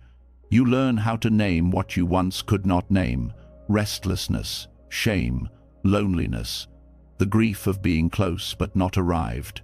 These experiences give you vocabulary others don't have. When you name what someone feels, you give them relief, because confusion often hurts more than pain. Delays also position you to break cycles. Many people repeat harmful patterns because they have never seen an alternative. But when you survive delay without collapsing, you model a different way to live. You show that patience can coexist with ambition, that boundaries can coexist with love, that stillness can coexist with strength. Your existence becomes permission, and permission changes lives. There are also witnesses you haven't met yet who will need your cautionary wisdom, not to scare them, but to protect them. You will be able to say, speed can lie, validation can trap, unprepared success can break you. These truths are hard to hear from someone who has never lived them, but they are easier to receive from someone who has. Delays also refine your empathy. Empathy is not feeling sorry for people. Empathy is understanding without superiority. When you've been delayed, you lose the urge to judge. You understand complexity. You recognize that people aren't lazy, they are overwhelmed. They aren't stubborn, they are scared. They aren't unmotivated, they are tired. This understanding makes you gentle. Gentleness is rare, and people heal around gentle people. Delays also teach you how to stay with someone's discomfort without taking it personally. When someone is struggling, they may be irritable, they may be withdrawn, they may not accept help. Many people cannot handle this and pull away. But someone trained by waiting understands that discomfort is not rejection. This steadiness keeps relationships alive. Your journey also gives you timing wisdom. You learn that pushing people before they're ready creates resistance. You learn that some things unfold only when the person feels safe. You learn how to offer support in a way that respects readiness. That respect creates trust. Delays also create a certain kind of humility that makes you approachable. People are not drawn to perfection. They are drawn to honesty. When someone shares their pain, they want to feel safe, not judged. Your humility communicates safety. Safety is what allows truth to be spoken. There are witnesses you haven't met yet who will need your story because it will match their secret fears. They will be afraid they are behind, afraid they missed their chance, afraid their delay means failure. Your story will become a mirror that tells them otherwise. Mirrors heal. Delays also teach you that healing is not linear, and this makes you a better guide. You won't promise quick results. You won't sell false certainty. You will tell the truth. Growth has relapses, plateaus, confusion, and that truth will prevent people from giving up when their journey isn't smooth. Truth keeps people moving. Delays also position you to lead with presence instead of performance. Many leaders speak loudly but lack depth. Their words are impressive but hollow. People sense it.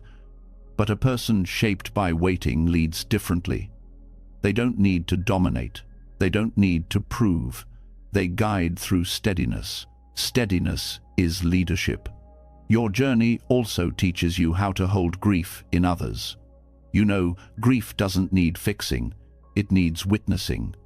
You know, silence can be supportive. You know, tears are not weakness. These lessons make you a safe companion. Companionship saves lives quietly. Delays also help you recognize what people need in different seasons. Sometimes they need encouragement. Sometimes they need rest. Sometimes they need a boundary. Sometimes they need honesty. Waiting sharpens discernment. You stop offering the same advice to everyone. Discernment makes your help effective. There are witnesses you haven't met yet who will need to see what resilience actually looks like. Not the social media version, but the real one, the kind that gets up even when it's tired, the kind that keeps faith without certainty, the kind that adjusts without quitting. You become proof that resilience can be quiet. Delays also transform your relationship with purpose. Purpose becomes less about what you achieve and more about who you become for others. Your life starts to carry a kind of message without you trying. The message is embedded in your character. Delays also prepare you to guide without ego. Helping others can inflate ego if you're not careful. It can turn into savior identity. But someone who has been humbled by waiting knows the danger of that. You remember what it felt like to be vulnerable. You don't want to overpower anyone. You want to empower them. This difference matters. Delays also make you a bridge between worlds, between those who are still in waiting and those who have arrived, between those who are drowning in uncertainty and those learning trust. You become someone who can translate the process. Translation is a gift. There are also witnesses you haven't met yet who will never tell you how much you helped them. They will watch how you live, how you speak, how you respond to setbacks. They will borrow your calm. They will borrow your patience. They will borrow your hope. Your influence will be silent, and that silent influence can change someone's direction. Delays also position you to create spaces for others. Communities, conversations, work that helps people feel seen. When you've been delayed, you know what people need: honesty, safety, and time. You stop trying to rush healing. Delays also teach you how to hold complexity without turning it into confusion. You understand that people can be strong and tired, hopeful and sad, motivated and overwhelmed. This complexity allows you to support real humans, not ideal versions. Real support saves real lives. There are witnesses you haven't met yet who will need your story because they will be tempted to give up right before their own breakthrough. They will be tired of waiting. They will feel ashamed. They will believe they missed their chance. And you will be able to say, from lived truth, delay is not denial. That sentence will land like a lifeline. Your journey also gives you patience for your own growth, which makes you less controlling in relationships. People feel safe around those who don't need them to be different immediately. Safety allows change. Delays also help you develop the ability to hold hope responsibly. You don't promise what you can't guarantee. You don't manipulate. You offer grounded encouragement. This honesty builds trust. Trust is healing. There are witnesses you haven't met yet who will see their own future in your endurance. They will understand that their pain is not proof of failure. It is part of formation. Formation creates meaning. Delays position you not only to receive what's coming, but to become someone whose presence changes rooms, someone whose story gives people permission to keep going. And as you step into this role of witness, another truth begins to rise.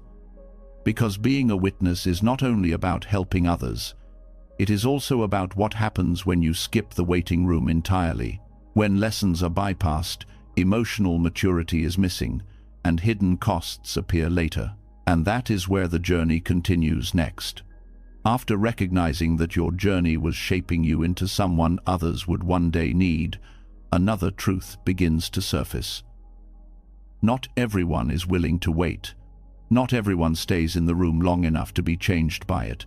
Some people leave early, some are rushed through, some bypass the waiting room entirely, and what they gain in speed, they often lose in depth. This is where cost appears. There is a quiet immaturity that forms when life lessons are skipped. It does not always look obvious. It can hide behind confidence, talent, charm, or success. But under pressure, it reveals itself. In reactions that are too sharp, in relationships that fracture easily, in decisions that prioritize relief over responsibility. Skipping the waiting room creates gaps.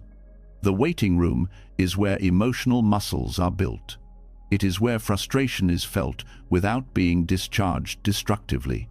It is where disappointment is processed instead of avoided. When this space is skipped, the emotions do not disappear. They remain undeveloped, and undeveloped emotions behave unpredictably later. Emotional immaturity is not about age, it is about untrained capacity. People who skip waiting often struggle with regulation. They react quickly, they take things personally, they swing between extremes. Not because they are flawed, but because they were never given time to practice steadiness. Life moved too fast, or they forced it to. The cost shows up quietly. One cost is intolerance for discomfort. When waiting is avoided, discomfort becomes threatening. People rush to fix feelings instead of understanding them. They numb, they distract, they control. This creates shallow coping strategies that collapse under stress. Discomfort avoidance limits growth.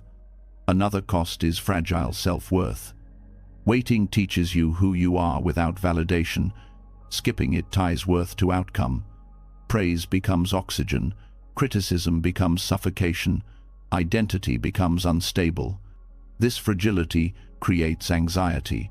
Skipping the waiting room also leads to poor boundaries. Boundaries are learned through friction, through saying no, through feeling guilt and surviving it. When life moves too fast, boundaries remain theoretical. People overgive, overcommit, or isolate entirely. Healthy boundaries require practice. Another cost is emotional dependency. Without waiting, people often rely on others to regulate them. They seek constant reassurance. They expect others to manage their moods. This creates strain in relationships. Relationships become caretaking instead of connection. Skipping waiting also leads to impatience with others. People expect growth to be fast because theirs was. They judge slowness. They pressure change. This damages trust. Trust requires respect for timing. Another cost is shallow empathy. Empathy deepens when you have felt stuck, unseen, or delayed. Without that experience, advice replaces understanding. Solutions replace presence. Presence is what heals. Skipping the waiting room also affects decision-making. Decisions made without reflection are often reactive. People choose what feels good now rather than what lasts. Long-term consequences are overlooked. Short-term relief creates long-term problems. Another cost is poor frustration tolerance. When things don't work immediately, people escalate. They blame, they quit, they sabotage. They lack the endurance that waiting builds. Endurance sustains effort. Skipping waiting also leads to entitlement. When things come easily, effort feels optional. Gratitude weakens. Expectations grow. This entitlement strains relationships and environments. Entitlement erodes connection. Another cost is identity rigidity. Waiting teaches flexibility. Skipping it locks identity early. People cling to roles. They resist feedback. They fear change. This rigidity breaks under pressure. Flexibility prevents collapse. Skipping the waiting room also disrupts emotional integration. Experiences pile up without being processed. Lessons are learned intellectually but not embodied. This creates inconsistency between belief and behavior. Integration creates coherence. Another cost is overconfidence without wisdom. Talent without patience becomes arrogance. Intelligence without humility becomes blindness. Waiting tempers ability with perspective. Perspective prevents harm. Skipping waiting also leads to burnout. Without pacing, energy is drained. Without reflection, rest feels unearned. People push until they break. Rest must be learned. Another cost is poor conflict resolution. Waiting teaches how to sit with tension without attacking or withdrawing. Skipping it leads to avoidance or explosion. Healthy conflict requires tolerance. Skipping the waiting room also weakens self-trust.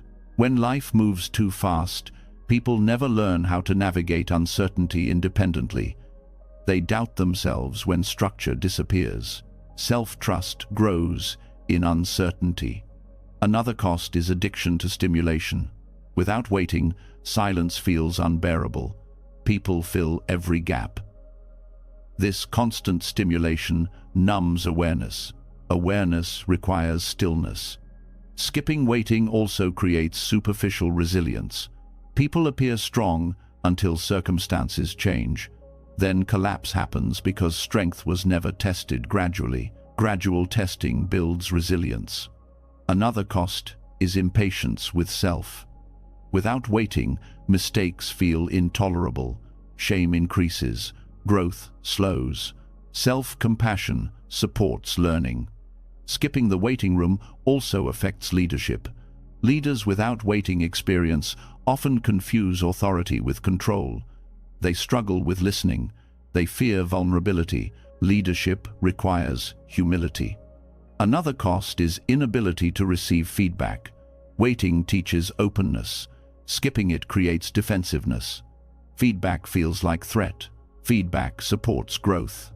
Skipping waiting also reduces emotional literacy.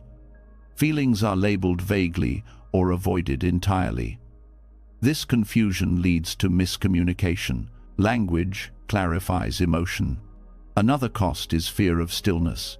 Stillness brings awareness. Without waiting, awareness feels dangerous. Awareness is necessary. Skipping the waiting room also leads to impulsivity. Without patience, people act quickly to relieve discomfort. Regret follows. Patience prevents regret. Another cost is shallow purpose. Purpose formed without struggle often lacks depth. It wavers under challenge. Depth sustains meaning. Skipping waiting also affects relationships with time. Everything feels urgent. Nothing feels complete. Satisfaction is elusive. Urgency exhausts joy. Another cost is lack of gratitude. Waiting teaches appreciation. Skipping it makes blessings feel expected. Gratitude anchors happiness. Skipping the waiting room also creates difficulty with endings. Without processing, people avoid closure. They carry unresolved attachments. Closure frees energy. Another cost is emotional volatility. Moods swing easily. Stress escalates quickly. Stability requires regulation. Skipping waiting also leads to unrealistic expectations of life. People expect smooth paths. When reality disrupts this, disillusionment hits hard. Realism protects hope. Another cost is diminished patience with learning. Skills require repetition. Without waiting, people quit early. Mastery requires time. Skipping the waiting room also weakens compassion for struggle. People assume effort equals outcome. They judge those who are delayed. Compassion grows through delay. Another cost is dependence on external structure. When structure disappears, people feel lost. Internal structure is built in waiting. Skipping waiting also leads to avoidance of grief. Grief is postponed. It surfaces later in distorted ways. Grief must be honored. Another cost is reduced capacity for joy. Without contrast, joy feels flat. Contrast enriches experience. Skipping the waiting room also creates fear of failure. Failure feels catastrophic instead of informative. Failure teaches resilience. Another cost is identity confusion during change. Without gradual adaptation, transitions feel overwhelming. Transitions require preparation. Skipping waiting also leads to poor self-regulation in success. People overspend, overcommit, or overindulge. Moderation is learned. Another cost is emotional dishonesty. People hide discomfort. This creates disconnection. Honesty builds trust. Skipping the waiting room also affects mental health. Anxiety increases. Depression deepens. Coping skills are underdeveloped. Mental health requires capacity. Another cost is inability to sit with uncertainty. Uncertainty feels intolerable. Control increases. Control replaces trust. Skipping waiting also leads to shallow reflection. People move on too quickly to learn. Reflection builds wisdom. Another cost is difficulty receiving help. Pride blocks support. Support strengthens resilience. Skipping the waiting room also weakens patience with complexity. Life is simplified dangerously. Complexity requires tolerance. Another cost is emotional exhaustion. Constant reaction drains energy. Regulation conserves energy. Skipping waiting also limits self-awareness. Patterns repeat unnoticed. Awareness enables change. Another cost is fragile confidence. Confidence collapses under pressure. True confidence is tested. Skipping the waiting room also leads to unresolved fear. Fear drives decisions unconsciously. Fear must be faced. Another cost is difficulty holding responsibility. Pressure feels overwhelming. Responsibility requires preparation. Skipping waiting also creates shallow identity narratives. Stories lack depth. Depth gives meaning. Another cost is inability to slow down later. Speed becomes addiction. Addiction limits choice. Skipping the waiting room also weakens ethical judgment. Shortcuts feel justified. Ethics guide integrity. Another cost is poor recovery from setbacks. People spiral. Recovery builds resilience. Skipping waiting also leads to disconnection from self. People feel empty despite activity. Connection requires stillness. The waiting room is not a punishment, it is training. When skipped, the cost is paid later, often in private ways. Emotional immaturity does not announce itself loudly. It reveals itself under pressure, in relationships, in choices, in quiet dissatisfaction. Waiting teaches what speed cannot. Every delay you questioned, every pause you fought, every season that felt slow or unfair was never empty. It was shaping you, protecting you, rewiring you, and preparing you in ways speed never could. Delays edited your identity, filtered your desires, broke old patterns, built emotional strength, and taught you how to hold joy without fear. Nothing was wasted, nothing was random. Every moment was part of the journey, even the ones that hurt. Trusting life does not mean understanding everything. It means realizing that growth often happens where progress is invisible, and timing often protects what matters most. When you stop fighting the delay, you start walking with it. And that's when life opens. If this message reached you, leave a comment and write, "I trust the process." Let it be a reminder to yourself and a signal to others who are still waiting that they are not alone. If you want more reflections like this that calm the mind and strengthen the inner world, subscribe to the channel and stay with us. Your journey isn't behind, it's unfolding exactly as it needs to.